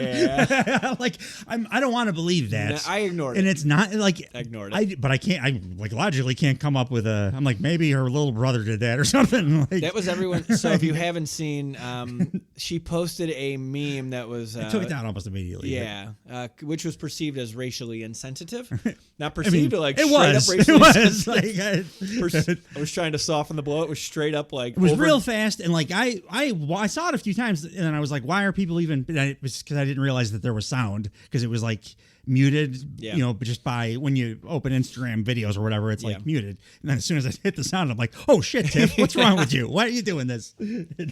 And all the comments were that I saw were like, why would you put this up? Like, people weren't mad. They were just questioning the motive. Yeah, even if she is like a person of that like persuasion politically or whatever, why would you do that? It doesn't. I'm hoping it's just with somebody fucking with her. Yeah. Well, again, cautiously optimistic. We had a Bloodline rated just RKO. Randy Orton and Kevin Owens. The recap from their tag team match at Backlash. Do they just call? I mean, they say RKO with the KO symbol on it. There's no differentiation. All right, I kind of like that. You just call it's it like RKO. saying like instead of tomato, it's just tomato. Yeah. Right. We're supposed to know the difference. The KO just happens to be in like athletic tape. Yeah, it's the back of it. It's the back of duct tape. Yeah. That's all. Like, it's the part you can't get off the floor or the wall or whatever. Backstage, we have Solo Sikoa, Tama Tonga, and Tonga Loa, and Paul Heyman. Tama Tonga is like in the corner pulsing like he is a like rabies victim. He's like Blanca from Street Fighter 2. It's a better analogy. I like that a lot. Paul Heyman comes in off camera and he goes, Solo, can I have one moment of your time alone, please? And Solo looks back at the other two guys, and they ease out of earshot, apparently. Says, thank you. Listen, I know my place in life. I'm Roman's wise man. And the crowd is... So the crowd's either chanting... They're not. We want Roman. It's super piped in because it's the hottest chant of the night, if it's the case. It's suspiciously loud. But Heyman says, but Solo, you're making decisions. Solo cuts him off. He says, like the decision to lie and pull Roman out of the draft... Yeah, that one backfired on us, Paul. Because of that mistake, we got drafted in the third round. We should have been when we should have been number one. It's like you're trying to take money out of my pocket. You trying to do that? Is there a signing bonus for getting drafted in the first round? I thought your contracts were like already pre-negotiated. No this made no sense. It added a wrinkle to Solo's character, which I mean, I thought Solo talks better than he's ever talked. This is his best promo. Yeah. You said you're trying to take food out of. Trying to take food away from my kids to eat, huh? You want my kids to starve, Paul? Or last week, you walked by my brother Jay. Did you try to give him a signal or a look that you needed help? And Paul Heyman just whimpers, no. And he does. Like if you watch Raw last week, like when they interacted, Paul Heyman kind of makes a gesture. He does to help me in the face, like, save me, please, kind of thing. I saw some video like on Instagram where a guy he was a POW, I think, in Vietnam, and he's reading a letter. And they're videotaping the letter, and the whole time he's blinking in Morse code. That's awesome. Like, I mean, help awesome, me kind but of still. thing. Yeah. So that just made me think of that. He said, okay, I understand you're the wise man. I know you're trying to protect Roman from the draft. Protect us, protect the family, protect the bloodline. Okay. And you haven't spoken to Roman since he lost our title at WrestleMania, right? And Paul Heyman's right. Solo says, well, I have. Paul Heyman pops his head up. Like it's the end of The Sixth Sense. Like his entire face reacts to this. Makes me think that Roman's been like training in the middle of a volcano or something, and that's why Heyman's like, that can't be true. Where did Batman go? What was that big hole in Batman Begins that he had to climb out of? Oh, that's where Bane came from too. That's where he is now. By the way, this is all horseshit. He's not talking to Roman at all. No, he's not. He says, I've spoken to him, and until he comes back, I'm in charge of the bloodline. I call the shots, and you will be my wise man by orders of the tribal chief. Give me a hug, wise man. Bring it in. I love you. I love you, wise man. And he's looking at Tonga Loa very suspiciously.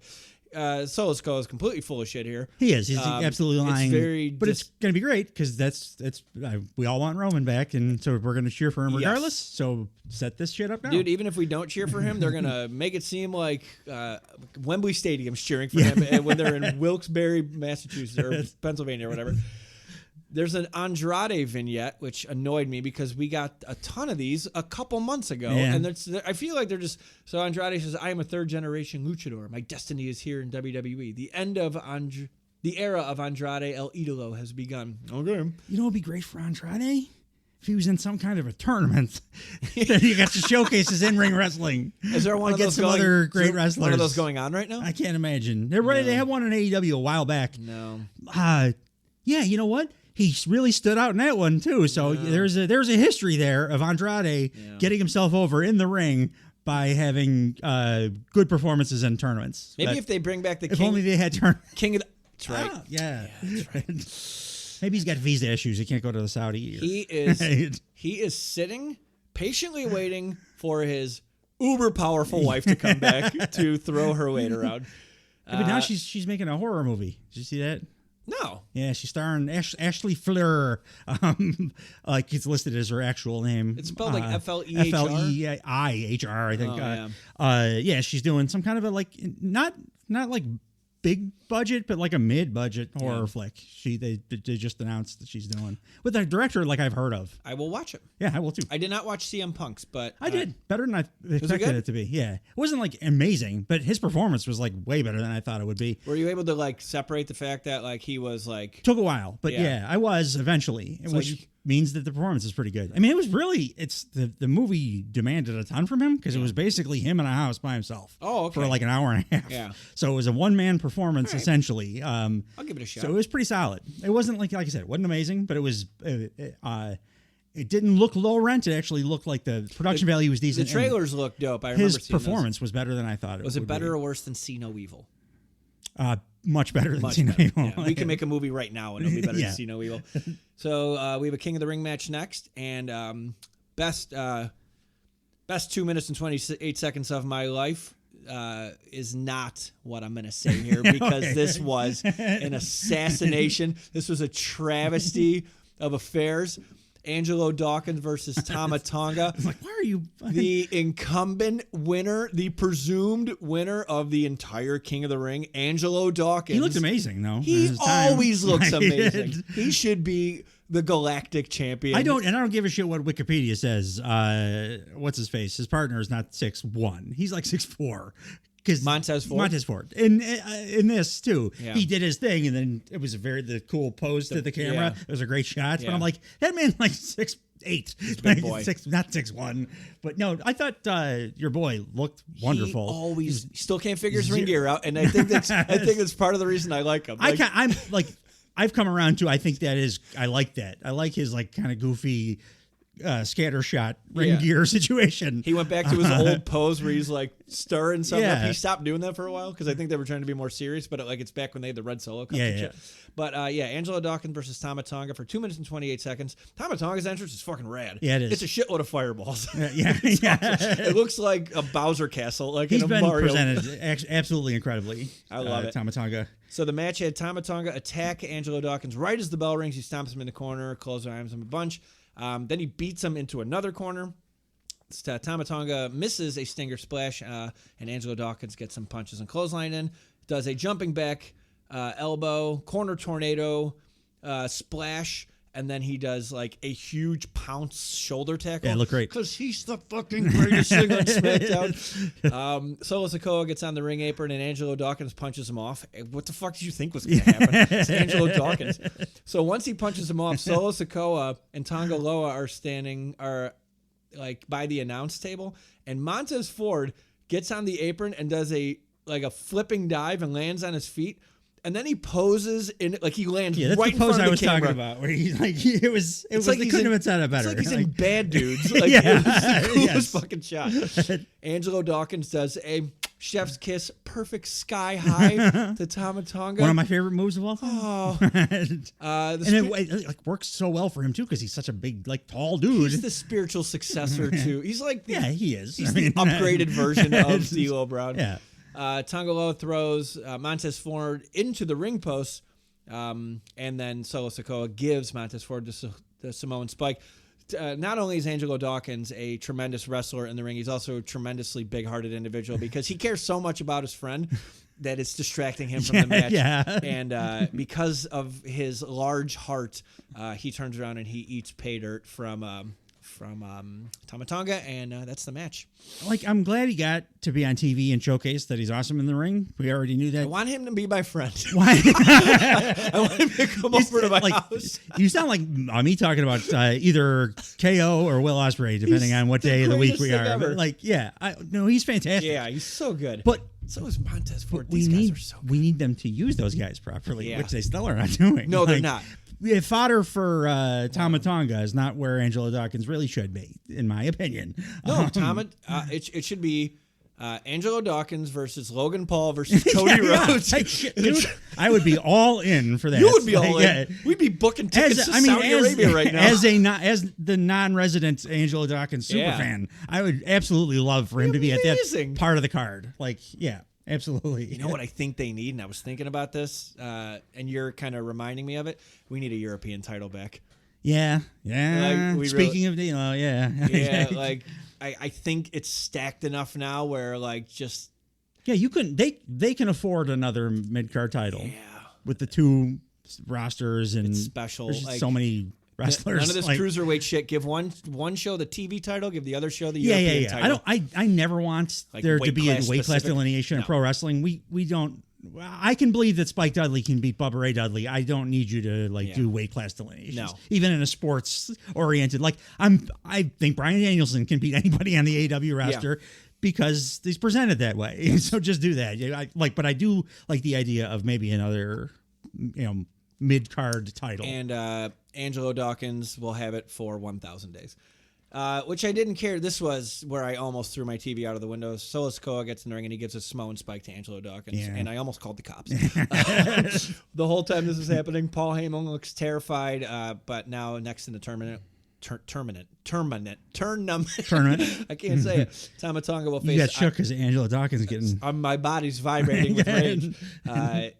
I will bring the smoke, Mr. Tonga. He will face either LA Knight or Santos Escobar in the next round of the tournament. Probably going to be LA Knight, right? Yeah. Yeah. He's over. Yeah. Yeah. Blair Davenport vignette up next. Don't know much about her. I knew way more about Lyra Valkyrie coming in than I do about Blair. I haven't really seen her work very much. No, this is a cool little thing they did, though. She said she's narrating this whole thing, and they're showing clips of her work in NXT. Said, throughout my career, I've been unjustly labeled as narcissistic, egotistical, or sadistic, and that is simply not accurate or fair. Winning, that's not enough to succeed. You have to send a message. So that's what I do. I look for the fragile, delicate parts of my opponents, and I break them. I show the whole world that your little heroes are really, truly pathetic. Anyone can be respected, appreciated, celebrated, but Blair Davenport will be feared. Blair Davenport already has more character than either of the two women last week that I was like, they need something. Yeah. She's got 10 times more than either of them already, and she hasn't wrestled a minute. No, and I don't know what her work is like, but she gives, right away, I'm like, oh, you have NXT... unbeatable Shayna Baszler vibes. Yeah. I don't know if I've ever seen her wrestle, but I believe it. I'm pretty excited. Well, now I'm excited for both female call-ups because the one has been I knew she was great, but she's just incredible in the ring. Yeah, her matches and the other one they're clearly are getting behind because they've given her character, which Zoe Stark's still waiting for that. She's doing her best to make it happen. The character stuff, make it happen in the ring, but if you don't give her anything to work with, she's just a blank slate. Right now, she's fodder, man. Yeah. Again, they're bringing up all this extra roster members, and maybe that's what she is, because she is kind of like what I was talking about. She is physically imposing and believable. It's believable that she could beat anybody. Yeah. So maybe she's the Brian Cage. Yeah. She's the lose all the time. But I always kind of believe there's a chance you might win this match. Yeah. That might not be a terrible role for her. No. She wouldn't want to hear that, I'm sure. No. But it's not a bad role to have in a pro wrestling company. I think she's in a position where, cool, do this for now. Yeah. and then let's wait until this next gen. Because like I'd like to see them take a shot with her. Well, not yet, because there's a lot of old guards in the women's division. Yeah. And like fucking Charlotte Flair's got to come back, and like there's a lot of. What I mean, take a shot. I mean, take a shot with some kind of a character. Just Yes. Anything. Give her. Before you make her the thing I was just talking about, the Brian Cage of the women's division in WWE, like take at least a shot with whatever. She's a narcissist or she's a goof. Or you know what they should not do? I don't know why I haven't thought of this in forever. Remember what they did remember what Justin Gabriel's character was after he left WWE? I don't know why this is in my head. I blame the BCAAs. I remember him being South African. He was the Darewolf. Oh my God! He loves like skydiving and like free climbing, and that was like his. I'm supposed to think you're gonna win a title because you like skydiving. Because as you're saying, like give her something to do. For some reason, the word Darewolf came into my head. Like I don't mean like make her like the old days, make her like a hockey player or a garbage man or whatever. I mean give her a personality trait. She has zero personality traits. I wouldn't hate if she was a garbage man. There's never been a Lady Drosy. No gimmicks needed for the last King of the Ring match of SmackDown. We had AJ Styles versus Randy Orton, which was a WrestleMania 34, around there, somewhere around there rematch. 17 minutes, 14 seconds. I think I like this better than this is a great match. Too. It's way better than I remember Randy Orton having in a singles match maybe ever, in a long time. I really like this. Yeah, I really like this match. Which I don't like Randy Orton matches. I was thinking about that too. I'm like, I wonder if Sully watches this I match. enjoyed it. I'm like, good match is a good match, and this was. Major down right away. AJ Styles' new song is still fucking dog shit. Yeah. It's not good. It's such a great one, and we talked about it already, but these producers who put these like narrations in front of the song, I don't need that. And the reason they, what's his face, Steph Rebel does it is because he can't write like a memorable song to save his goddamn life. They have a library full of songs. I remember when hearing a story how Bray Wyatt picked his song. Yeah. They went through a giant, like, hey, we have a giant catalog of shit. How about this? You just made $80 million at WrestleMania. You were making $100 trillion in Saudi Arabia. License a goddamn song, you cheap pricks. Like they're paying for a cult of personality. Come on. Do it for a few people. It's not that prohibitively expensive. No. I know Tony Khan is like from a billionaire family, but if they can afford to do that many, the WWE can do a few. Also, it doesn't cost $20 million to license a song. No. Like, if you got to pay a couple grand every week. Also, too, make a deal because I'm pretty sure Living Colour has a career because of CM Punk. There's a lot of great bands that would license their music for not a ton to get the exposure. Absolutely. That are going to be a lot better and more memorable than the crap that guy or group or whatever it is pumping out. It fucking sucks. So the match had some shoulder tackles. And Randy Orton clotheslines AJ Styles to the outside, and then we go right to commercial. Yeah, they had to get him. They got the entrances in. At least it's better than when it's like entrance commercial, other entrance, whatever. Even worse on Raw, people didn't even get entrances that should have, which was really irritating. That's just the way Raw is. 3 hours. I've just accepted 3 hours. Now. You have 3 hours. Yeah. Let everybody get a fucking entrance. AJ Styles gets control of the drop kick, and then like that. So Randy Orton is sitting down, and AJ Styles has that like running forearm, but like he kind of drops to his butt too, and then he does a soccer kick on the apron to Randy Orton on the outside, and then Randy Orton backdrops AJ onto the very padded guardrail, which notwithstanding, it's still probably fucking hurt, but there's a lot of panic out there. We did just watch ECW Heatwave 98 for our other part of this. You spoiled it! Easter egg. If anybody is listening and it was like, oh, I couldn't figure it out, now I know. Yeah. The big difference between like padding levels there. That's true. Here. So, yes. It probably stood out to you that, it's really padded. Because we just watched like people wrestling in a garage, basically. Yeah. AJ Styles jumps front, so he gets knocked into the crowd, like that little area where they're in the crowd, but not really in the crowd. He jumps he being AJ Styles, jumps on the guardrail, then to the announce desk, and he aims to do it. I think it was like one of his forearms.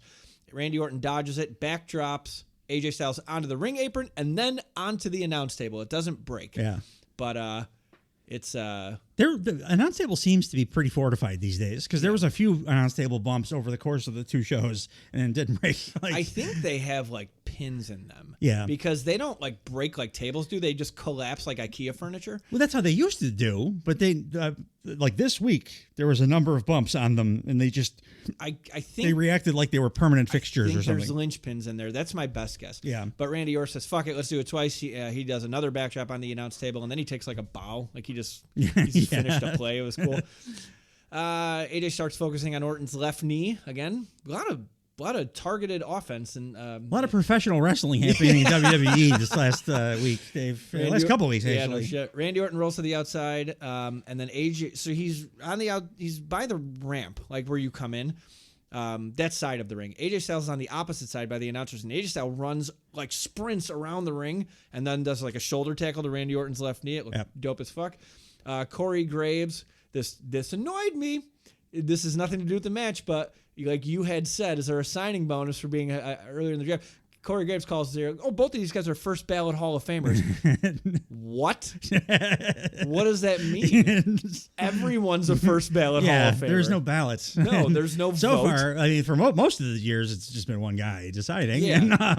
And yeah, there's no ballot because there's no votes. It really hit my ears weird because I think I was enjoying the match so much. Yeah. I'm just like, what the fuck did he say? First ballot Hall of Famer. AJ stays on Randy Orton's knee, and he does that like where he puts his leg on the bottom rope and he jumps and he sits on it with all of his weight. The third time he tries it, he gets kicked over the top rope. Randy Orton is trying to do his draping DDT, one of his fourth move of his 5 moves of doom. Gets reversed into a calf crusher. What is it? It was called the calf killer, right? No, calf crusher. What was it called in New Japan though? It wasn't the calf crusher. Oh shit, I don't even remember. Because they had it's been the calf crusher for so long that I don't. I think it was like the calf killer or something like that, but they changed the name to be more. It sounds like, I mean, that would be in line with. They do a lot of killer stuff in Japan. Could be making that they this up, but changed to WWE when it comes to WWE. But calf I love the move. Yeah. Oh, it looks great. It looks super easy to get on too, which I like. Yeah. The calf crushers reverse into Randy Orton's first 2 moves of doom, which are just 2 clotheslines. And then AJ cradles as a reversal for a near fall. Just like it's both of these guys' signature offenses. Yeah. And they're countering it, and it looked awesome, and the crowd was sitting on their fucking hands. For 2 goddamn shows, the crowd I was pissed off at. I'm like, am I crazy? Because I usually don't like Randy Orton singles matches. No. I'm enjoying the hell out of this, and I'm like, is my volume fucked up on my TV? Yeah. Like, what's going on here?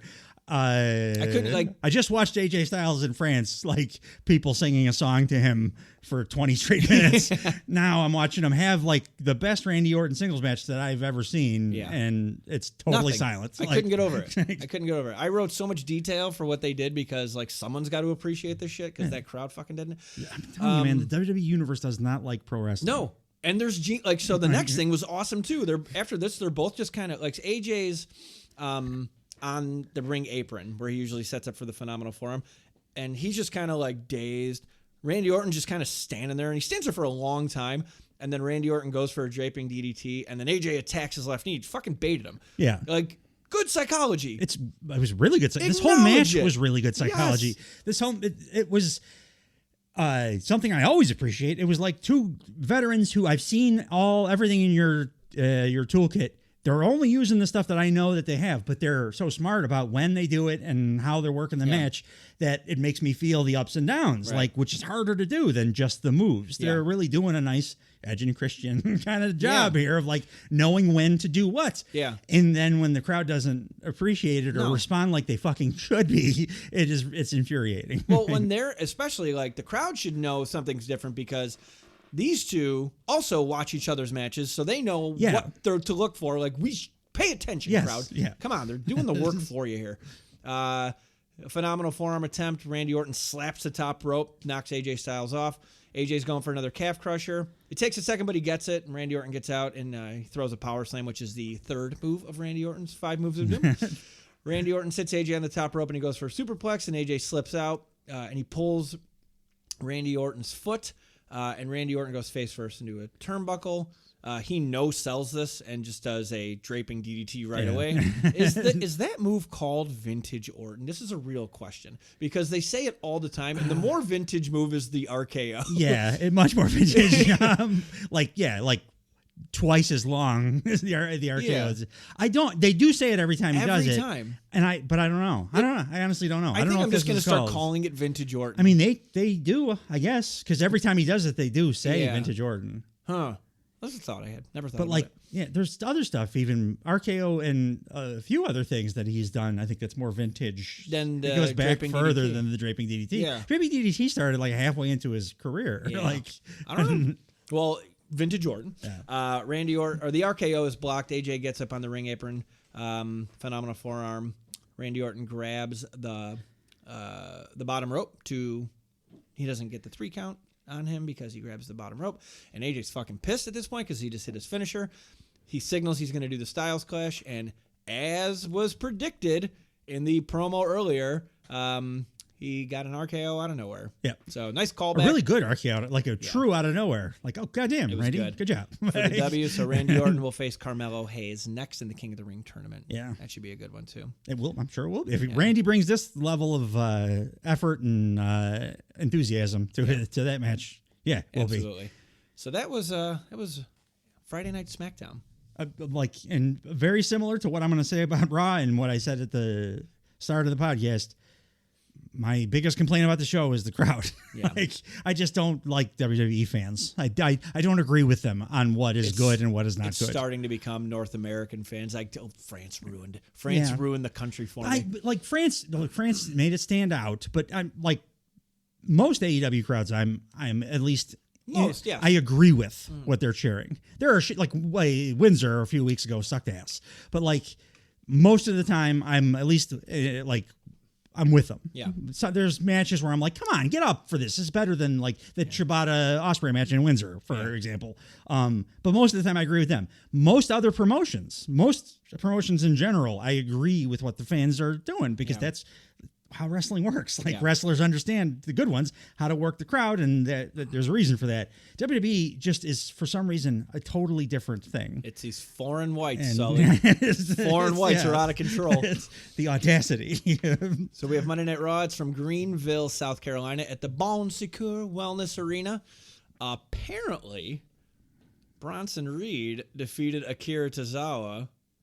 And apparently, this was not Sami okay. Zayn defeated Otis. Sami Zayn. You didn't see Sami Zayn Otis? That was a fun goddamn match. I guess 2 minutes and 5 seconds on that one. The other one was 1:15. The other one sucked, but I thought it was very strange that they cut the Intercontinental Champion. So then you also didn't see that promo. No. The point was, Gable is like reading the riot act to his troops. Yeah. He's got all 3 of them lined up, and he's like bitching them out.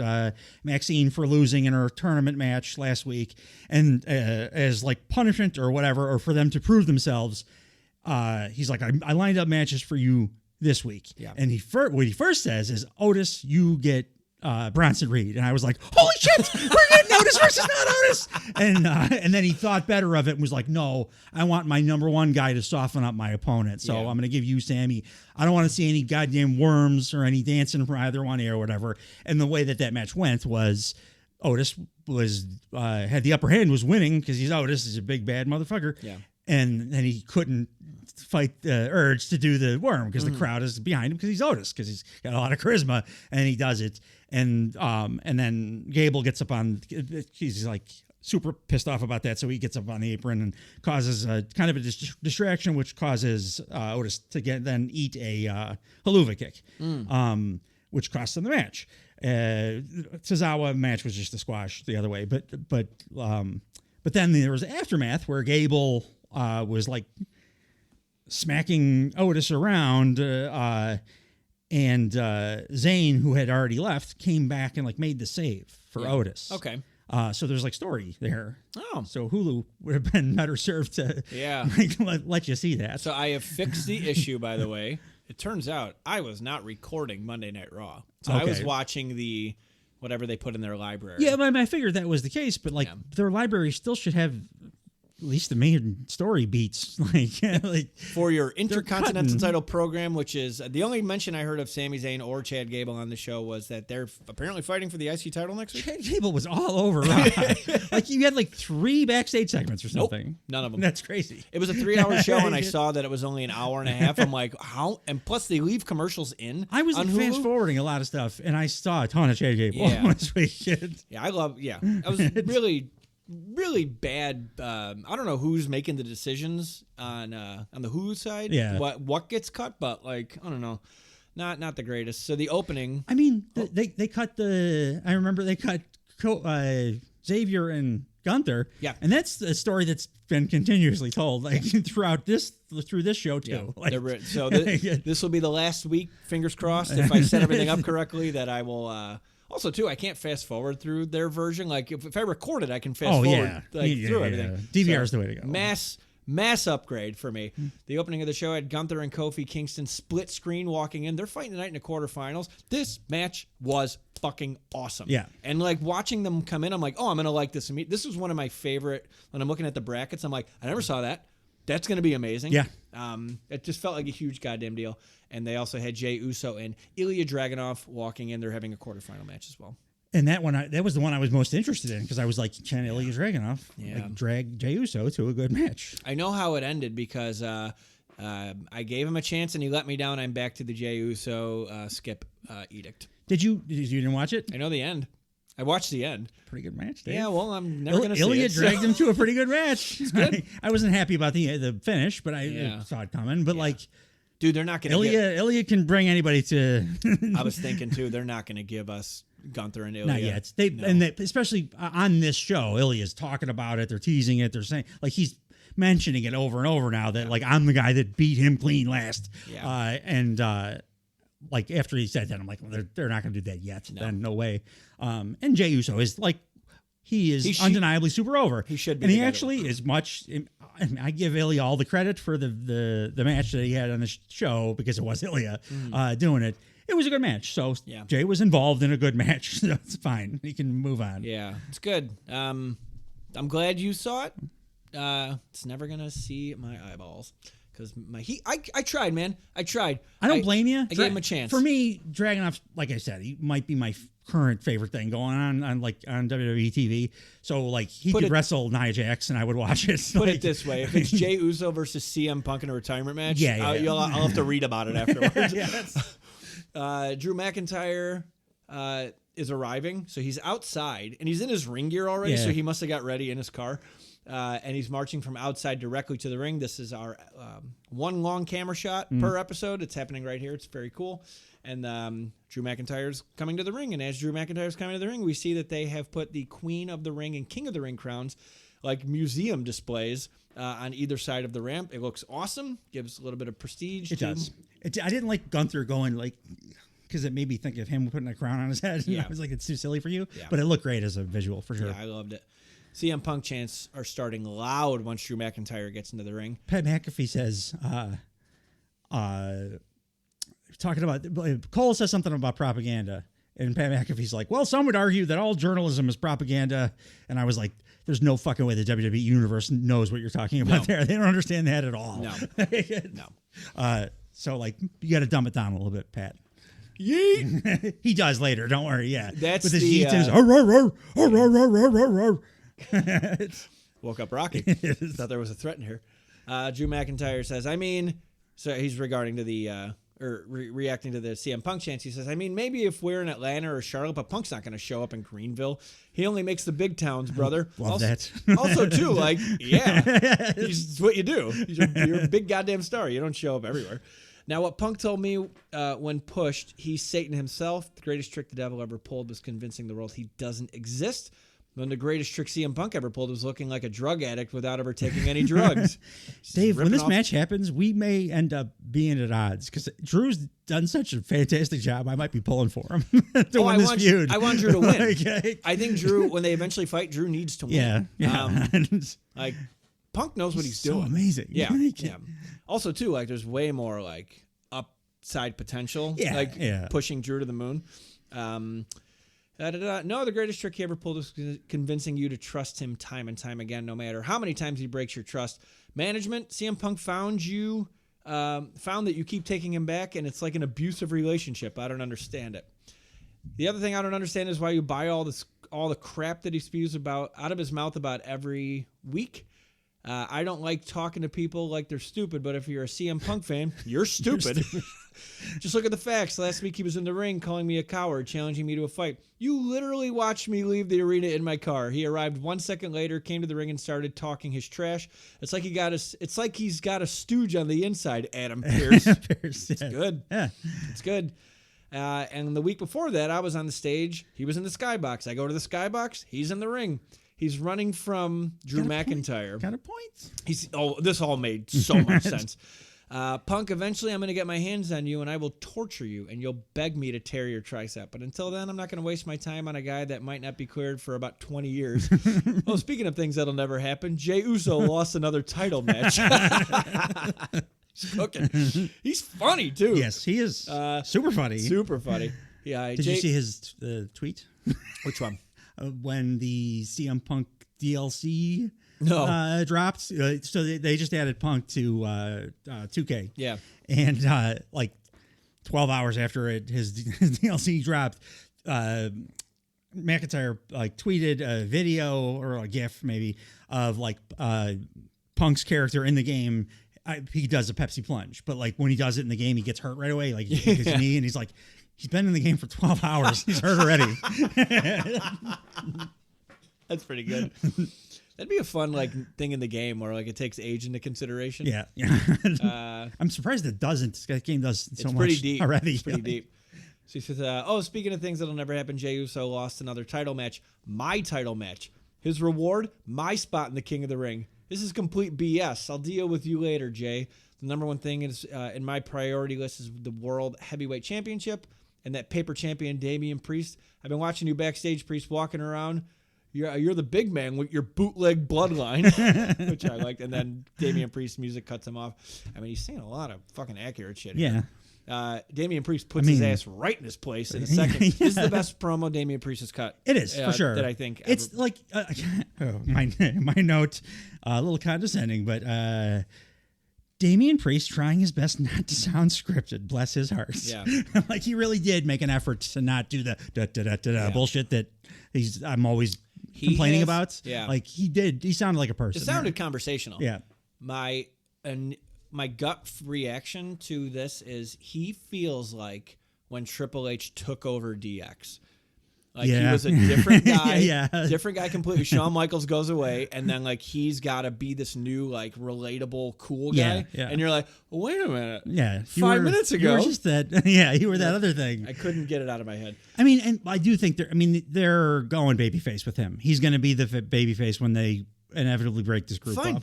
So I think that's why they're doing the relatable kind of stuff. Well, and he is like speaking more truth. Yeah. He doesn't want to get help from Carlito. Like he's doing more stuff that leads me to want to cheer for him. Like that is a thing that the Carlito thing is him being a stupid babyface. Like that's how you know for sure. Yeah. Like he's like accepting like the bad guy into his group like a babyface would, because for some reason WWE books babyfaces like they've been better. A little bit, historically, but historically they're the worst ever. They're really like if socially you're inept, and you're not the Rock or Stone Cold, you have to be an idiot. Yeah. Michael Cole acknowledges that the only reason that Drew McIntyre is not in the King of the Ring is because he is injured. Right, so just reminding the crowd watching. By the way, the crowd super piped in crowd noise for Damian Priest. That place went like Triple H just came back from its quad tear in Madison Square Garden. They weren't even like hot for most of Drew. No. And Drew was awesome the whole time. Like, I just don't like the WWE universe. No. Unless they're overseas. The overseas WWE universe is the best ever of anywhere. Any company, whatever. Like foreign whites, man. Yeah, foreign whites. Audacity to cheer for real good pro wrestling. Yeah. Damian Priest says, Drew, haha, you got some serious issues, dude. Since you can't shut that hole in your face, why don't you do something different tonight? I'm thinking you actually say what you're going to say, but say it to somebody's face. Fair. I like that Drew immediately assumed he was talking about Punk. Yeah. Not him. Because I would love to say it to somebody, but that made him look more unhinged. Yeah, that he's obsessed with mentally somewhere else. Yeah, no, I liked it. I would love to, Drew McIntyre said, I would love to say it to somebody's face, but if you were listening, CM Punk keeps running away from me every single week. But since you've been a man, you're being a man, and you're stepping up to me right now. I'm going to say something positive about you right now, because I know your story. You have a very, very inspirational story. You've worked your arse off for years. You've put a shift in. You paid your dues. You deserve all the success in the world. You just don't deserve to be champion. And then this is when he said, my next door neighbor Dave has a very inspirational story. Yes, he does. Doesn't mean that he should be world heavyweight champion. I took great offense to that, because I am. He knows you're a Punk guy. That's fair. He also doesn't know that I am the current reigning defending Blue Thunder Pod. Predict more pay-per-view matches. Is correctly. that a world title? Or yeah, I guess it would be, because it's our top prize. Yeah, let's string as many fucking ridiculous adjectives as we can. I think that would be great. This is a case of the title making. Oh yeah, doesn't mean he should be world heavyweight champion. This is a case of the title making the man. The Raw title is in its infant stages. It needs the man to make the title. It needs Drew McIntyre, and you knew you couldn't beat me one-on-one, so you had to use that briefcase again. I loved everything he said in this little blurb here. He legitimized, or didn't legitimize the title, but he made me feel like, oh, this is something I should care about, because it's new, right? Yeah. And it should be on somebody super strong. It also makes Damian Priest look like he's fighting from underneath, just based on that line. Yeah. Like, you shouldn't be champion. You can't make this title. I can make this title. It's like, God damn it. Yeah. Good work in like fucking 3 sentences. My only right? problem was the whole time I'm thinking these are two guys that are like physically similar, and one is like vastly superior in the ring. So when that happens, it's gonna stand out. Yeah, a little bit. But I props where it's due. He did a good job. But also too, since my name was evoked, I will be cashing in my Money in the Bank, and I will be in the third man in the triple threat, and I will die a horrible death. You'll fit better than Bronson Reed in the triple threat that we're getting there. Yeah. I forgot, dude. Since that wasn't on my TV, Maybe that's why they cut it, because that. they were like, Bronson Reed's involved. Yeah, they're choosing that for some reason. A real hot rivalry going on between Gable and between Sami Zayn. Between two awesome Bronson Reed wrestlers. has absolutely nothing to do with. It's like what was it at WrestleMania? Kane, Big Show, and Raven. It's like what the fuck? Damian Priest says, "Stop! You're delusional, dog. You're out here blaming everybody else for your failures. Let me ask you a question. Did you not choose this life? I mean, you chose to be a WWE superstar, right?" And Drew's like, I've been a WWE superstar since I was 21. And they go, say what if you think he's a BS champion? And the crowd complies. And Drew McIntyre points and starts laughing. Drew is the best what chant killer of anybody in wrestling. Is it Liv Morgan? There's a lady that's starting to steal his bit. Liv does that too, yeah. It's my other she's current great too. My favorite thing. Damian Priest says, I'm still a champion. No, but check it out. You know what you should choose to do, though, Drew? Choose to find a mirror, look at the reflection, then blame that asshole. I'm going to break it down for you. The hole was said on TV. I'm going to break it down for you. I wanted to cash in on Seth Rollins, man. I really did. And then you and we could have went to war at WrestleMania, but you stopped me from cashing in multiple times. That's your fault. Then you explained to the world that if I was smart, I'd wait for you to beat Seth, then cash in on you. What happened? That's on you. Now let's talk about like that. Because that's what happened. That is what he did. The whole time he was like, why no? Don't do it now. Called him on his wait bullshit. till I get it, and then we can handle it then. And like I already forgot about that. Me so too. It's like, man, good. In lieu of a video package, like just put it in the fucking promo. Like talk to each other like, hey, well, wait a minute. That's what you said is bullshit. Now let's talk about WrestleMania. You finally achieved your goal. All you had to do was leave. All you had to do was grab your wife's hand and go enjoy your moment. And then what happened? You saw Punk and you made Punk more important than yourself, this championship, and you made Punk more important than your wife. Good line. Yep. Let's not forget the part where you proceeded to get your ass whipped by a one-armed man. So yeah, I cashed in. Now you know what? Your elbow's going to heal. You're going to get cleared. So what? You want a shot at this world title? Fine, you got it. But Drew, check this out. You can call me a paper champion all you want, but when I'm done with you, you're going to eat those words. And now you can rise. Now you all can rise to that. Okay. What? That was a reference to something I didn't get. It's his catchphrase. All rise for the Judgment Day. You can all rise to that. Oh. Yeah. I thought it was like a reference to something Drew said, or that's why I was like, what? Why? It's like how So that's dumb. like Swerve awkwardly finishes promo because his yeah. catchphrase is a question. Yeah. So I like that this is going to be a loser eats paper match for the World Heavyweight Championship. Yeah. That was fun for me. Up next, they did something, again, Paul Levesque era, doing something really cool here. Queen of the Ring match, and Io Sky versus Shayna Baszler went 9 minutes 58 minutes. Tough for the first time. Dude, and they must have like opened like some time capsule and pulled these two out of 5 years ago. Yeah. And this like was let them do their shit. This was a fucking NXT match. Really good. And Shayna looked amazing. Shayna looked like a beast. She looked like a beast. Like I've said during our draft special and everywhere else, I'm like, I just want her to leave, go wrestle in some other promotion. I don't care where, because she's got so much to offer. They're just not going to ever let her do it again. Yeah. They let her do it here. Yeah. She didn't get the win, but she looked like a beast. Yes. And like she did a bunch of old NXT spots that I haven't seen in a while. It's like, man, just give her the ball, please. Yes, absolutely. Io They Sky even referenced on commentary, she was the only person to ever tap out Ronda Rousey. Yes. And like, okay, keep it going. Keep it going. also too, Ronda Rousey needs to fucking get over it. Like, move on, dude. she Like, does. sorry. When Toots. Logan Paul is the mature one in your online conversations. Grow up. Yeah. Io Sky comes out first, and then Shayna Baszler like attacks Io Sky before the match starts. These and they say at some point these two used to battle for the World of Stardom Championship. I didn't even know Shayna Baszler was in Stardom. I didn't either, which is it's weird that I didn't. But like I just can't place her in that. That's got more Joshi vibes, right? Yeah, Stardom is like like the gaijins that you would think of are like Tony Storm, Mariah May. It's usually like higher impact, that kind of striky, all right, hang on. flippy stuff. I need you to differentiate Gaijin and foreign person in Japan. Basically, that's all it means. Joshi is Joshi's female Japanese wrestlers. Okay, thank you. Yeah, but like usually the foreign, the gaijin that are in Stardom or any of the other like the big women's promotions, they're more that style, like the super kicks with a big pop sound and they like get a headbutt and a hip attack. Yeah, headbutt and hip attack. Exactly. Shane is more what I would consider like a North American MMA adjacent style. So it was surprising to me that she came from Japan. Yeah.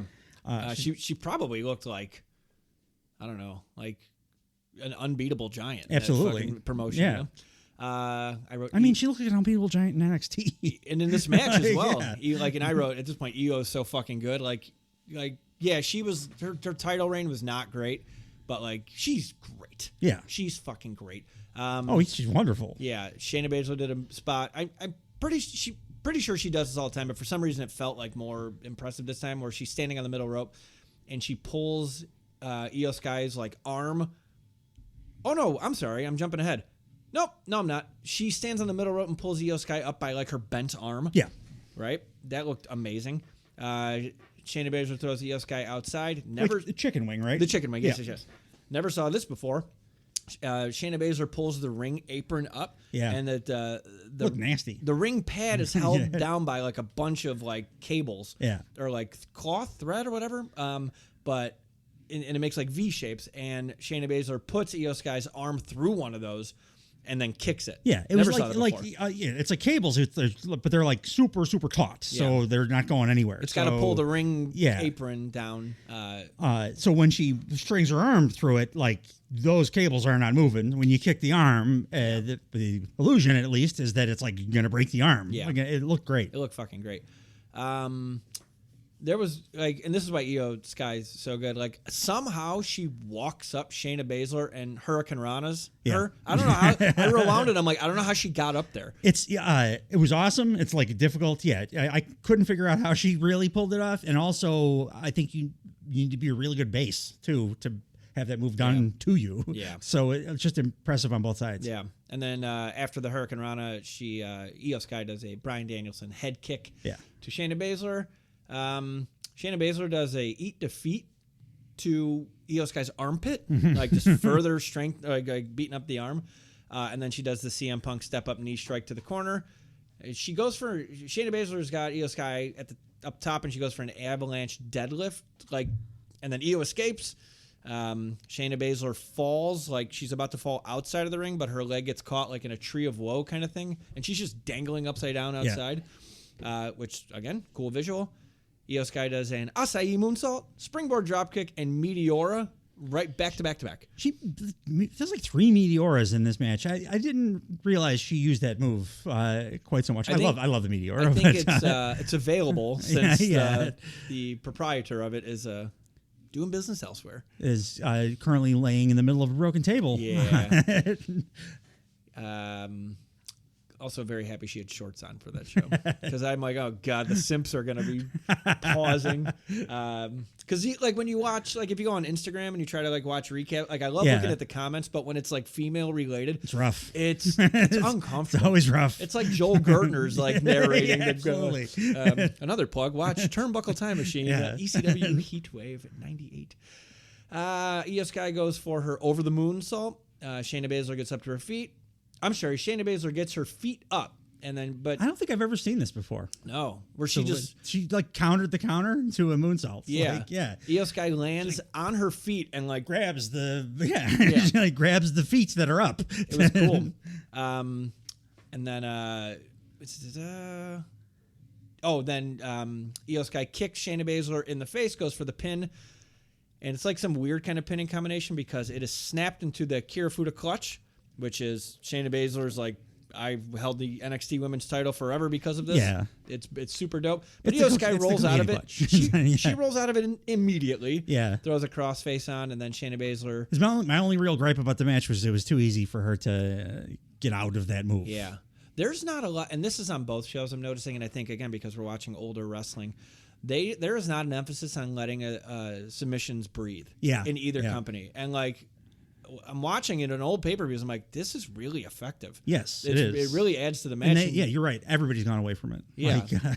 Like again, she tapped everybody out with this, and Io Sky rolls out in like 5 seconds. And then Io Sky does a dragon screw to the corner, to a corner Meteora. Yeah. The finish saw an over the moonsault for the win. So Io Sky is moving on to the Queen of the Ring tournament. She's either going to face Lyra Valkyria or Zoe Stark. I probably would have liked Shayna to win here. Yeah. But I'm not like super pissed that she didn't, because she looked great. Yeah. And I was just happy to see her getting some shine on TV for a change. I always think Io looks great, and she's had a little bit more success, on TV as the last few years or whatever than Shayna has. So I'd rather see Shayna move on, but I understand why. And if she's got to lose, I'd rather they do it in like a showcase match. Yeah. Again, the crowd didn't give a flying fuck about this match. No. Which is a shame. It was a really good match. It was great. Yeah. Just about every match on this show, I was like, come on, let's go. Like, I am enjoying this. Yeah. You should be too. Should be too. I completely agree. Backstage, next we had the Judgment Day with a mustacheless Carlito. He looks like 10 years younger somehow. I think he looks like Steven Van Zandt in The Sopranos. Oh, Jesus. Except with like a Sideshow Bob wig on. That's pretty funny. And then he's going to play I'm on Fire later that night as well. Guitar player for the Bruce Springsteen's E Street Band. We have Finn Balor telling, like, there's a dartboard, and JD McDonough presumably is playing. We don't see him, though. And Balor's like, you should be focusing on Braun Strowman. And that's the only time they mention that, because it's a through thread from last week. And I'm like, good. Keep reminding us and don't abandon shit. Dominic Mysterio walks in with Carlito, says, Damian Priest walks in. Somebody walks in. I didn't fucking write the order of Priest, I think. Priest walks in? Yeah. Dominic says he knows that Carlito and Damian Priest have history, but figured it would be a good time for them to all work together. And Carlito says, we agree on a lot of things. We all agree that Rey Mysterio is a selfish bastard, right? I dealt with that when he gave away my WrestleMania spot to Dragon Lee, but no one knows more than Dom. Look, Rhea's out, Dom's injured. If I look to this crew, y'all could use some extra muscle. Look, all I'm saying is we can all benefit mutually from this relationship. Damian Priest says, Carlito, look, everything you're saying is fine. It sounds good. If the boys want to work with you, that's on them. But as far as I'm concerned, you're not welcome here, dog. Stupid babyface. But babyface. Babyface as fuck, yeah. Carlito says, I get it. You don't trust me yet, but I figured you trusted your boys. Let me just say this. The most stubborn minds can be changed, and maybe one day we could all be amigos. Good. Yeah, Carlito was pretty solid here again. Yeah. After I kind of gave him shit for a couple of weeks, it's been pretty good last couple. Yeah, I think the entire viewing audience gave him shit, and he's like, "Oh, that's not cool." I get to try now.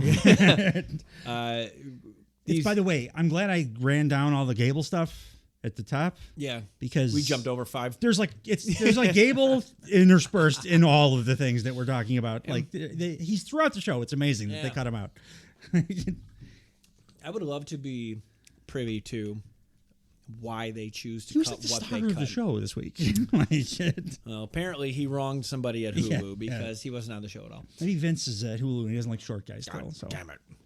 Get rid of Gable. There is now $700,000 in the Vince McMahon job. Up next, we had King of the Ring match, Gunther versus Kofi Kingston. They got 13 minutes, 50 seconds. I was really annoyed Kofi did not get an intro. It's a 3-hour show. Give Kofi a fucking intro. Did he? I think he did. I think he probably cut Hulu? For you. I think it was a Hulu. It was a fucked up one. It was just the kind I hate. Yeah. Intro, commercial break, other package, then other intro. Okay. But I'm pretty sure that's what happened there. I think they just cut him. Both are wrong. Give this guy a guy. It's a tournament match, man. Like make these. Plus, Kofi brought it here. Like, yes. They do highlight that Xavier Woods is on crutches due to Gunther, and he is the other match that you didn't get allowed to see because you watched on Hulu. I just had to take this all at face value. They could tell me that my mom was in crutches because of Gunther, but if it wasn't on the show, Mom, were you on the show? Because you're not on Hulu. Gunther did actually brutalize him. I can tell you from Kofi tries. He attacks before the bell. I wrote that he is dressed like a billionaire obsessed with SpongeBob SquarePants because his silky boxer shorts are just very SpongeBob-y.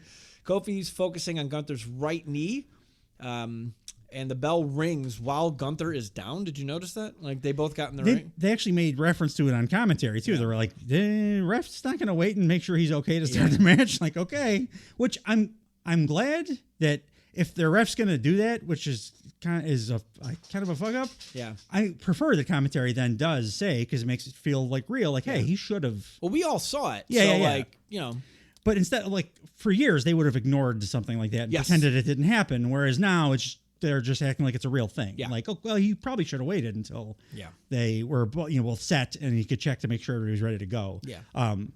It just makes it feel like more of a real fight that they're like calling out a mistake that the ref may have made instead of just trying to pretend it didn't happen. Also makes me want to pay more attention because if you're going to start letting one thing slip, then you're going to let another thing slip, and I'm like, oh, what the fuck's going on here? Yeah, like unless that's that could be a story too. Like they tried to do one of the failed efforts in AEW at a storyline was that the what's his face the Bucks Brandon Cutler.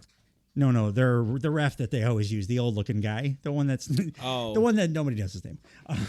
The Rat Fink? He's no, that's Bryce. Everybody knows Bryce. The old looking guy. It's he used to ref all the Bucks matches, but he's kind of a shitty ref, kind of in story, shitty ref. And they tried to do a story with him being an extra super shitty ref. It didn't really work and they abandoned it. It was a good move to abandon it. Yeah. But I think that is a story that could be told. So if you're going to make it a story, that's fine too. But even if it's not, if it's just like a one-off, I'm glad that they acted like you would if you were an announcer calling a fight and the ref fucked up. We haven't had any ref angles in a long time, so I'm good with that. Kofi Kingston misses Trouble in Paradise and he gets German suplexed.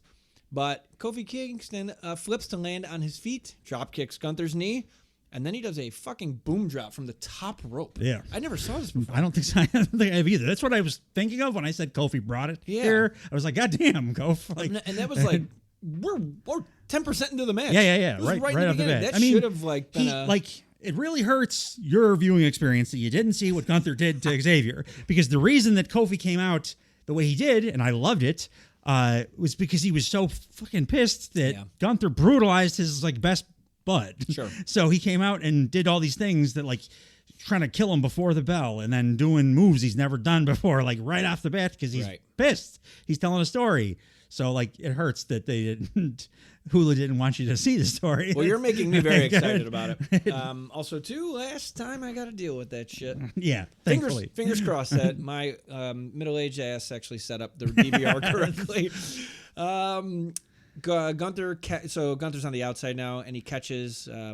Kofi tries a tope, and Gunther catches him, and he throws him into the side of the ring. And then Gunther was watching SmackDown because he does a backdrop onto the very padded guardrail and then the table. He does the Randy Orton spot. Yeah. Gunther puts Kofi Kingston into a Boston Crab on that announce table then, and then it goes to commercial, so I'm not sure how he got up. Back in the ring after commercial, Kofi is staying on Gunther's knee. He has apparently regained offense, and Gunther just chops the shit out of him to stop it. I can confirm, by the way, that it was a entrance commercial entrance. So here, let me see it again. Sully's note there is entrance commercial match. Boo. At this point, they felt it necessary to say this is the 23rd King of the Ring tournament, but it's only, surprisingly, Kofi's third. He lost to Sheamus in 2010, and Sheamus would go on to win that year. And then the last one he was in was in 2021, which was the last one held, which is the one Xavier Woods won. Gunther does a bow and arrow submission to Kofi, and then he boots Kofi Kingston in the fucking head. Yeah. He starts chopping Kofi in the chest, and my first thought is, isn't his chest already caved in? So I thought that for many years, and very recently I saw some kind of one-off little video thing of Kofi Kingston talking about his chest, and he says it is not. It's a congenital thing. Well, of course it's not. From in kayfabe, though. But I actually thought that was the thing that happened to wrestlers, that there was deterioration of muscle from getting chopped, and it's not. It's just from a congenital thing that you inherit from and as you age that can deteriorate. If that was the case, soccer players would have no pecs because of how their chest, that's true. Shit like that. No, because what did he say? That the Big Show chopped him so many times that his fucking chest broke? Scott Steiner's got the same thing. Scott Steiner's actually different because it was in this video package. They're the thing that Kofi has. There's a name for it. It's a long ass medical name. I forget it, but the thing Kofi Borealis. has, same thing that no, because I'm not. We can't do that bit with this because I'm not going to come up with what the actual word is. He has the same thing Jericho has. Kofi and Jericho have that same thing that makes their chest look that way. Scott Steiner's is a totally different thing. That's like a botched surgery, or not a botched surgery. They had to split his rib cage and tear through that muscle to save his life during a surgery at one point. And then when they put him back together, there was no way to put his pecs back together properly. So that's why Scott Steiner's chest is that way. So you're saying Scott Steiner is Humpty Dumpty? Yeah, pretty much.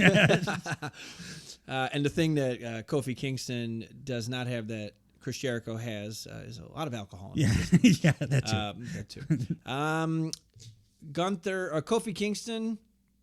Oh wait, Gunther does. I don't see this in matches too often because Eddie Guerrero used to do it all the time. Gunther does a lucha libre backbreaker on Kofi. I'm like, that I forgot about that. And again, Gunther's selling his knee. Did Kofi do his froggy thing? Okay, I didn't want to miss that. I only make a few notes for moves, but Gunther goes to the middle rope. And he tries a back elbow and he missed. Duder's got to stay off. He's got to keep his ground game strong because he is only literally in trouble when he goes to the fucking ropes. It's like Ric Flair for most of his career. Yes.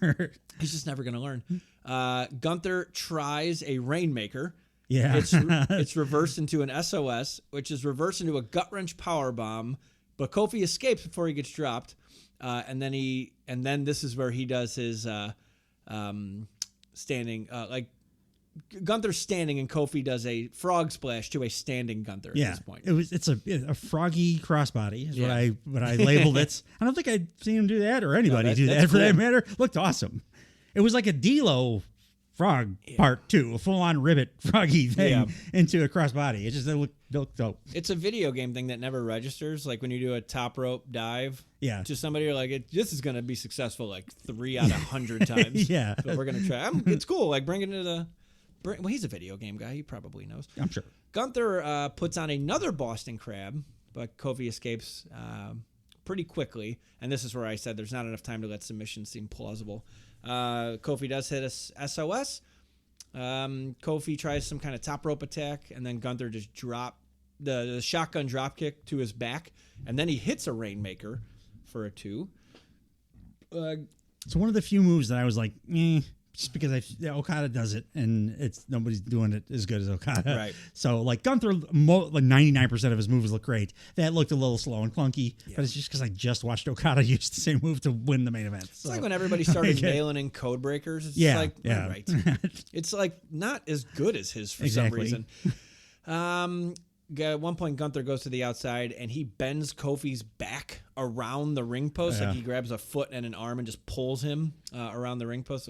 I've seen this one before, but not in a while, and it's a great big guy heel thing to do. Like you don't see it too much, but it looks great. Gunther attempts a power bomb on the outside, but it's reversed into a Hurricane Rana. And Gunther goes flying into the post, and then we have a Trouble in Paradise outside. So Kofi has hit Trouble in Paradise outside. Michael Cole's first words out of his mouth, Kofi's got to get him back inside. He does not. It is a tournament match. It is not pinfall required. Yeah. He can let him count out. Yeah. And Gunther made this the closest 10 count I've ever seen. He comes back at like 9 9/10 into the ring. You know, I wouldn't hate a count out. No. Like, they don't even do it on either show.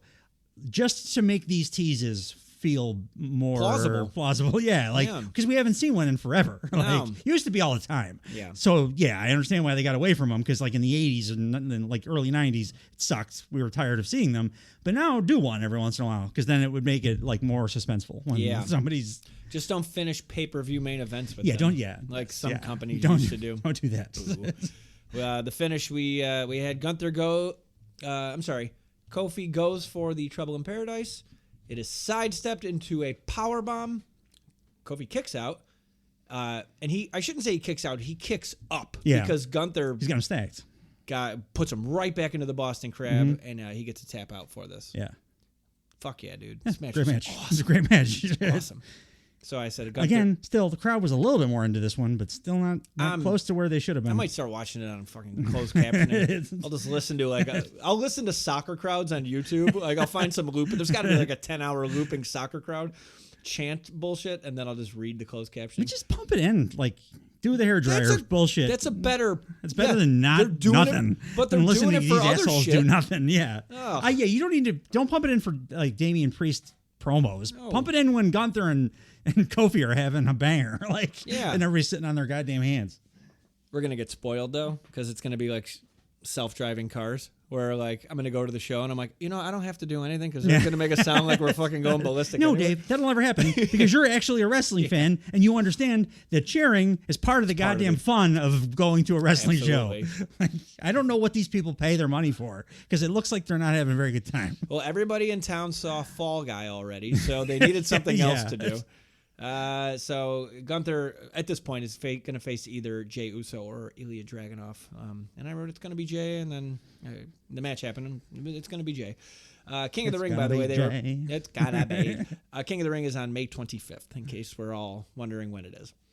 It's in a week. Yeah, midday because it's over in Saudi Arabia. Hell yeah, to the midday part.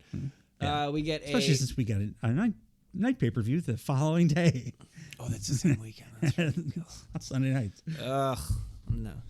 Well, if I'm choosing one, it's not the daytime one on Saturday. They're all going to be good. We get a recap from the Becky Lynch, Liv Morgan damage control segment from last week. Backstage, we have Jackie Redmond and Adam Pearce. Jackie Redmond says, "What's your big announcement about those tag titles?" Like, there was more to that, but it was basically, "What's your announcement about the tag titles?" And right before he makes his announcement, New Catch Republic comes in, and Tyler Bate thanks Adam Pearce for being drafted on Raw, and Pete Dunne's fucking annoyed, just angry as hell, and he drags Tyler Bate off. So it was clearly something he was talked into doing. Yeah. And the announcement is that there's going to be a number one contenders match for the tag team titles. It's going to be on this show: New Catch Republic versus AOP versus the Creed Brothers versus JD McDonough and Finn Balor, and the winner gets a tag title match. There's too many verses there. Just have a couple of matches. Yeah. I don't need all those teams in one match. Trying to shine them up. Or just decide it's the Creed Brothers. Yeah, that too. You could do that too. Jackie Redmond says, she shifts gears. Why wasn't Braun Breaker put in the King of the Ring tournament? Adam Pearce starts some babbling bullshit, but basically he says he deserves it, but he doesn't want to shove him into the deep end already. Yeah, I don't know what the fuck he's talking about. Nope. And neither does Braun, at least that makes sense. But I'm like, what the fuck are you talking about? Adam Pearce, he's been squashing dudes on the main roster for months now. Yes. For months. But Braun does walk in, to your point, and Braun says, "Let me explain something to you." No, he doesn't bark. My opponents, when it comes McAfee certainly does. Oh, is he dialing it in every time he's on the? As soon as this segment ends, McAfee's like, "Oh, we're gonna get to do this all the time, Cole," and he does that for about 30 seconds. Ugh. I begrudgingly like Pat McAfee. I changed my mind on him 20 times per show because he can be funny and he can be like smart and witty, and then he also like plays to the lowest common denominator way too much. So like when he's doing one thing, I enjoy him. When he's doing the other, I can't stand him. Yeah. So like it's really difficult. He should go to the school of the franchise Shane Douglas for how to do proper color commentary. Yeah, everybody should. Yeah. Again, Turnbuckle Time Machine Heatwave 98 has not dropped yet, but turn your notifications on and you'll be the first one to know. But yeah, Braun Breaker says, "Let me explain something to you. My opponents, when it comes to the King of the Ring, I wouldn't have been in the deep end with them. They would have been in the deep end with me. I would have drug them all underwater and watched them drown right in front of me and smiled. I should have been in the damn tournament." Yeah, he should have. It's kind of cool that he's not, because he's not going to win. He's coming off really credible. You can still lose and be awesome. They don't want to beat him for a long time. Cheat to beat him too. That's the other thing. He's not really in a program though. Like who's a No, he's not. Like start one in this. I guess you're right. Queen of the Ring tournament match. We had Lyra Valkyra. Am I saying that right? Lyra, yeah, Valkyra. Valkyra. I want to say Valkyrie every time, and it's Valkyra. It should just been Valkyrie. Whatever. Her versus Zoe Stark. This went 9 minutes. I didn't have a lot of notes for this match just because I had to start really rushing at this point. I thought this match was fantastic, and it was the by far worst example of great match with fucking zero crowd. Yeah. There may as well not have. This may as well have been during COVID with the reaction that they got. They worked their asses off here. Yeah. Zoe Stark actually tried to incorporate some character stuff into the match too, which she really hasn't done in the past. She's like cocky heel kind of stuff, smacking Lyra Valkyria around, saying like, "You don't belong here, you're minor league," or whatever.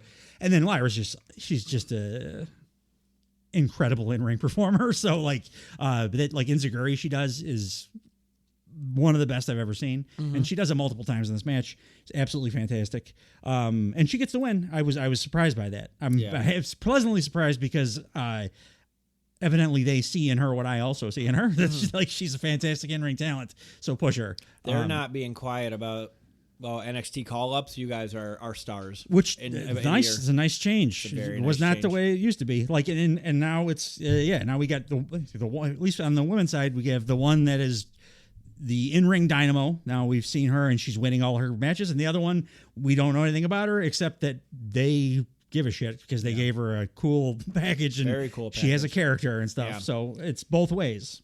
But I really enjoyed this. This was the one that like made me make the note though. I'm like, fuck this crowd, fuck WWE Universe. Yeah. I'm tired of these people like ruining shows basically, and pushing the company to want to do less good wrestling because they're not going to keep putting on good wrestling if people are not interested in cheering for it or acting like it's a big deal when they get to see it. Yeah. And this was a really, really good match. Yeah, nobody made a peep.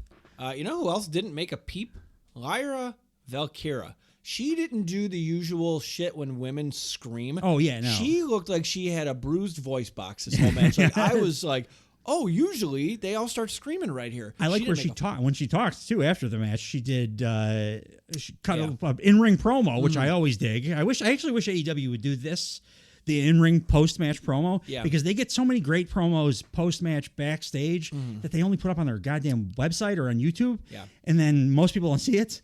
And like post-match promos are great because you get the people going with their adrenaline still going. So they, it's a different energy you get from them. And she, my note from this was that she out-Irished Becky Lynch by a shitload because she spoke Gaelic for half of the thing. And it was tough to understand. Well, at first, Gaelic is one of those things that like, at first you're like, is her accent just so thick that I'm not understanding what she's saying? Which is what I thought was happening. But then it's like halfway in, you're like, oh no, this is another language.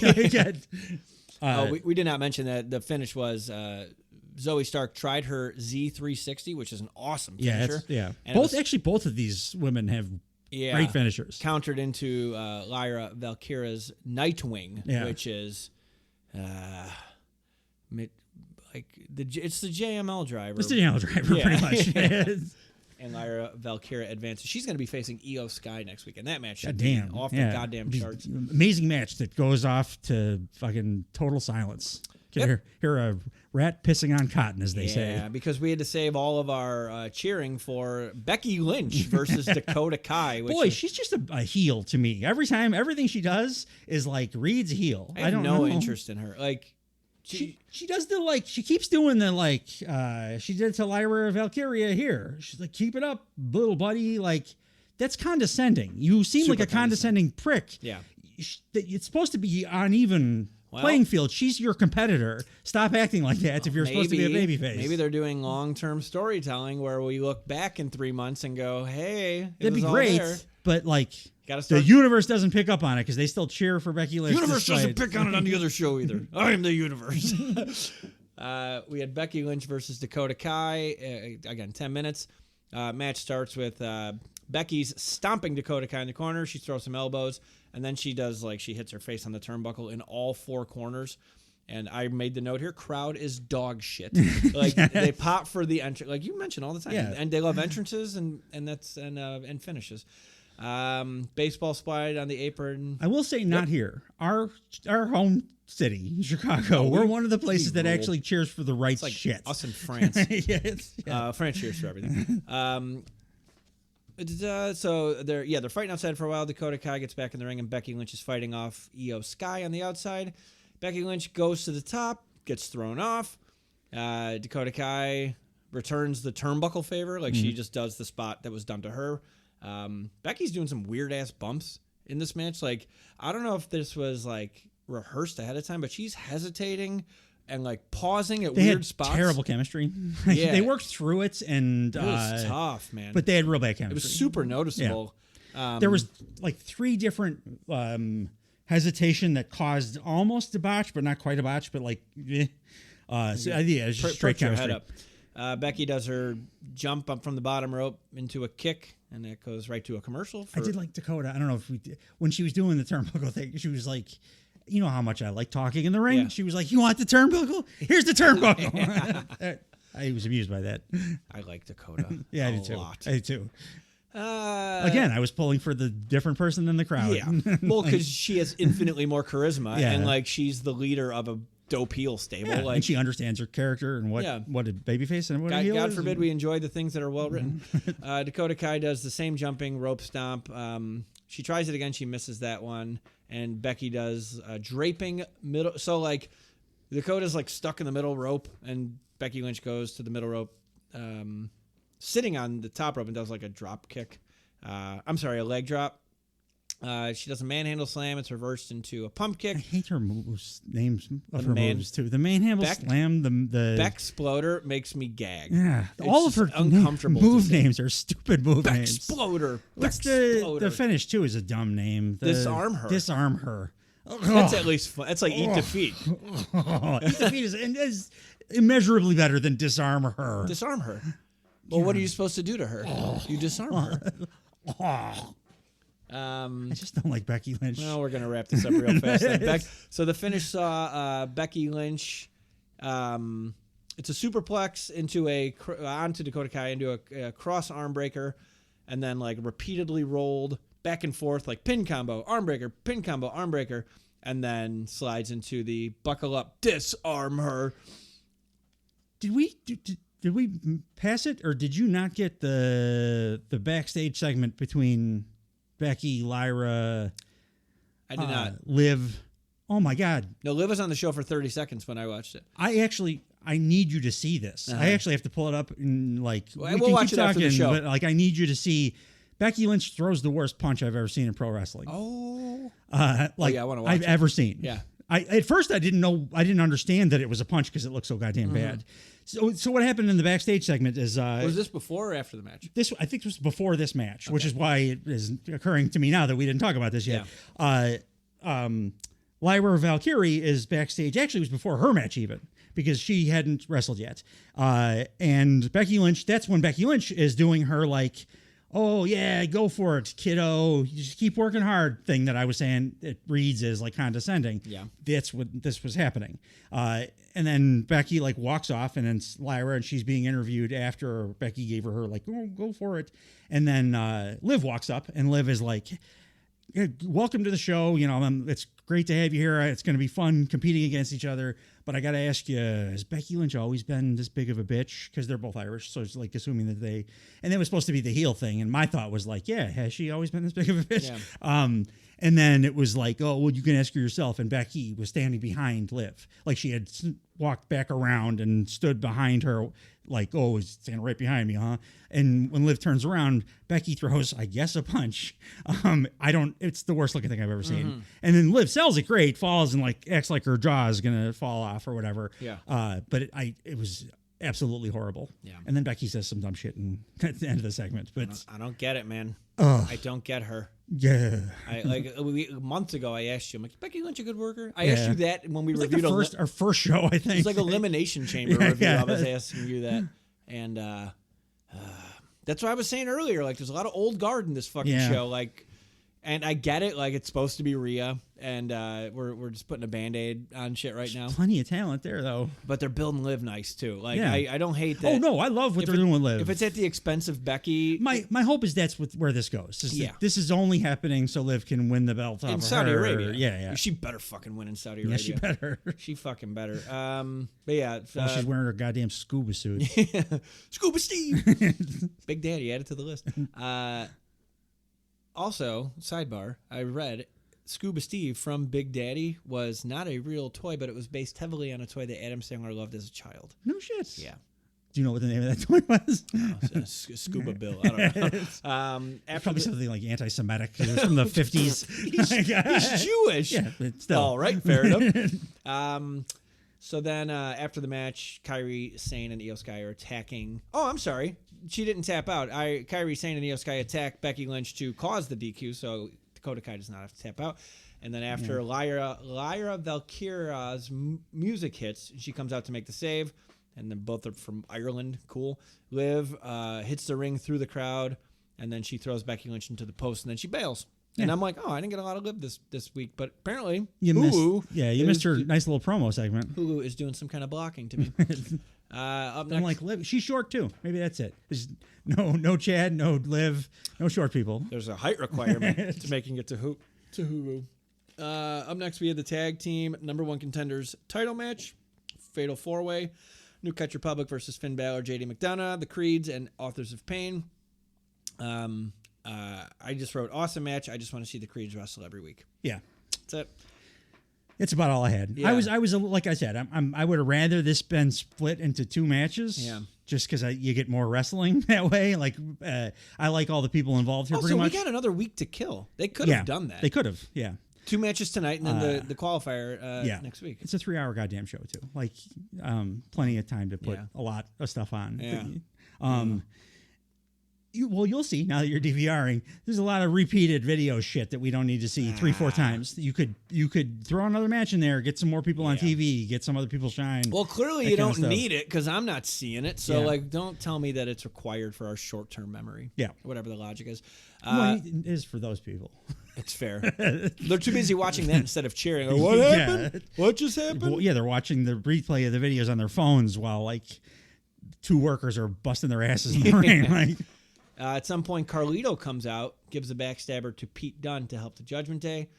JD McDonough throws Pete Dunne into the ring, and Balor hits the coup de grace for the win. So we have a rematch of... I was not happy with the winner of this match. No. It was a good match, and I was like, why? It's the worst of the all the options here.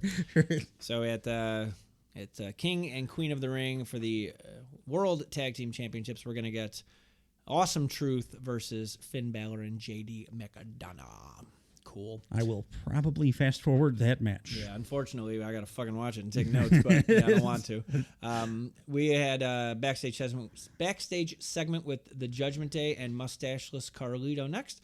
JD McDonough celebrating, Carlito celebrating, and then Damian Priest says, "What happened out there?" That was cool. And he asked Carlito if he can handle his business because the crew doesn't roll with cowards. All right, West Side Story. What are you doing? Plus- Just sharks and jet Yeah, shit? Shut up. He's a crew, all that stuff too. You're just my helped- age, dude. Stop. He just helped you win a Yeah, title. yeah. Fucking Yeah, it doesn't make any sense. And No. also, shut up, dork. Shut up, dork. And then final match, which was tonight's. Main event of the evening. Skip that on SmackDown, but we'll just assume this is one long episode. I skip it on SmackDown a lot. One per Blue Thunder pod is kind of my. That's fair. You're paid by the episode. Yeah, I'm like Michael Buffer. Yeah. $10,000 every time I do it.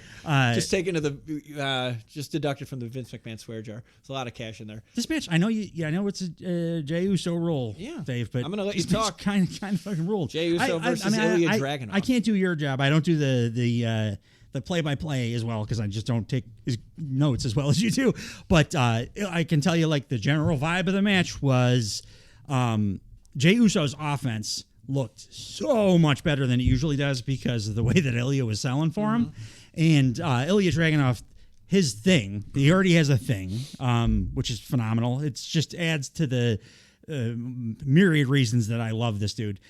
His thing is that he, like, his own offense often costs him. It's like when Van Damme used to sell the ribs every time he would do the 5-star. Yeah. Dragunov does that, but for a bunch of different things. Like he fucks up his wrist every single time he does the H-bomb. Yeah. But he continues to do it, and sometimes to his own benefit, sometimes to his own detriment. Jey Uso, he won the match. He was going to win the match because he's the big over star. People went nuts for him when he came out.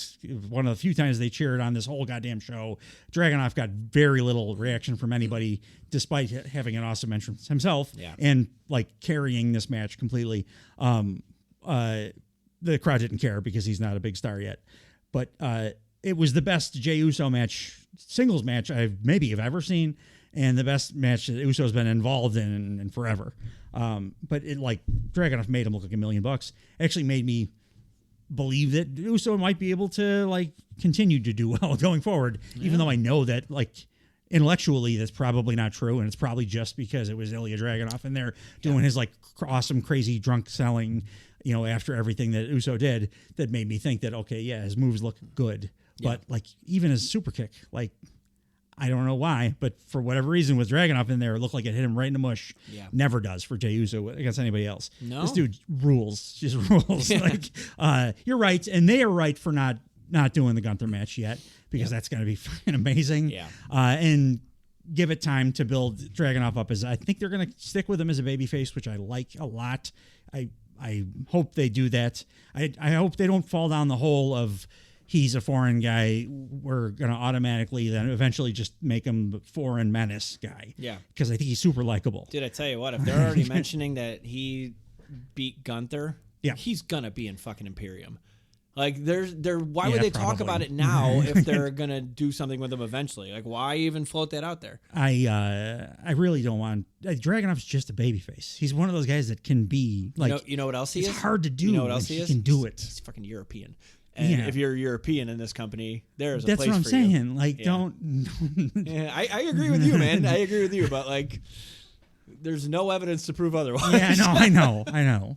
He rules so hard. And, like, the stuff that he does well is babyface kind of stuff. Yeah. It's like the stuff where he's, like, willing to hurt himself to get the victory is a babyface thing. That's the whole thing, is a babyface thing. Makes you want to cheer for him. Yeah. Like, he's kind of fighting from underneath all the time because he's like, despite being a physical specimen, he puts everything out there and it costs him sometimes. And, like, he tells a great story in the ring. And you're right. They're going to put him in fucking Imperium and he's going to be in, like, I want to be wrong. 6-man tags. I want to be wrong so bad. I'm going to be mad.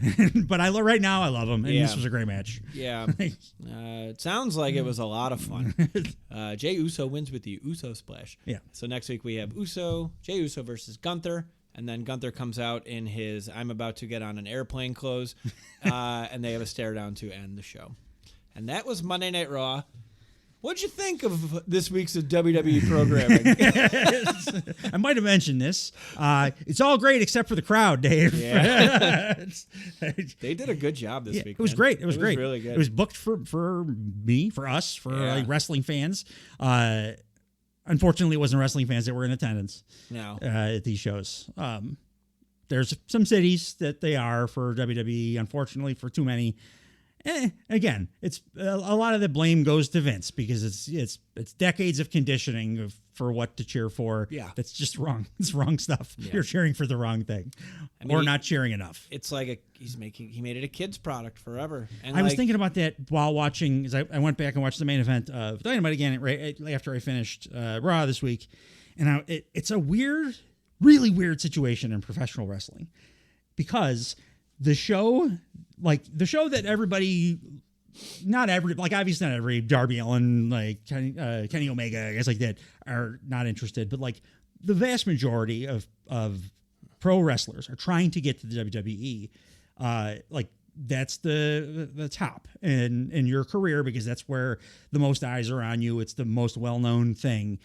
And it's a weird situation where the thing that you're trying to get to, the very like the high point of your career as a pro wrestler, because it's the thing that's just aimed at kids, and the people there don't care about the thing that you love. Yeah. Like you're working super hard at a thing that doesn't really matter when you get to the pinnacle of your like business. Because you're the equivalent of a fucking Ferris wheel at this point. It makes me crazy. It's like it's a great thought. And it's got to be a mind fuck for these people too, because they're putting in all this work and working. Like even when you're in NXT, you're Dragunov, say, and you're like killing it and killing yourself doing these, like putting on these bangers, 5-star matches, like incredible artistic performances that mean nothing. Back up, go to where we're harping on Ciampa. Like, look what he did in that company. Yeah. Pulling up the ring, like destroying the construction of the ring so he can expose Wood to brutalize his friend. And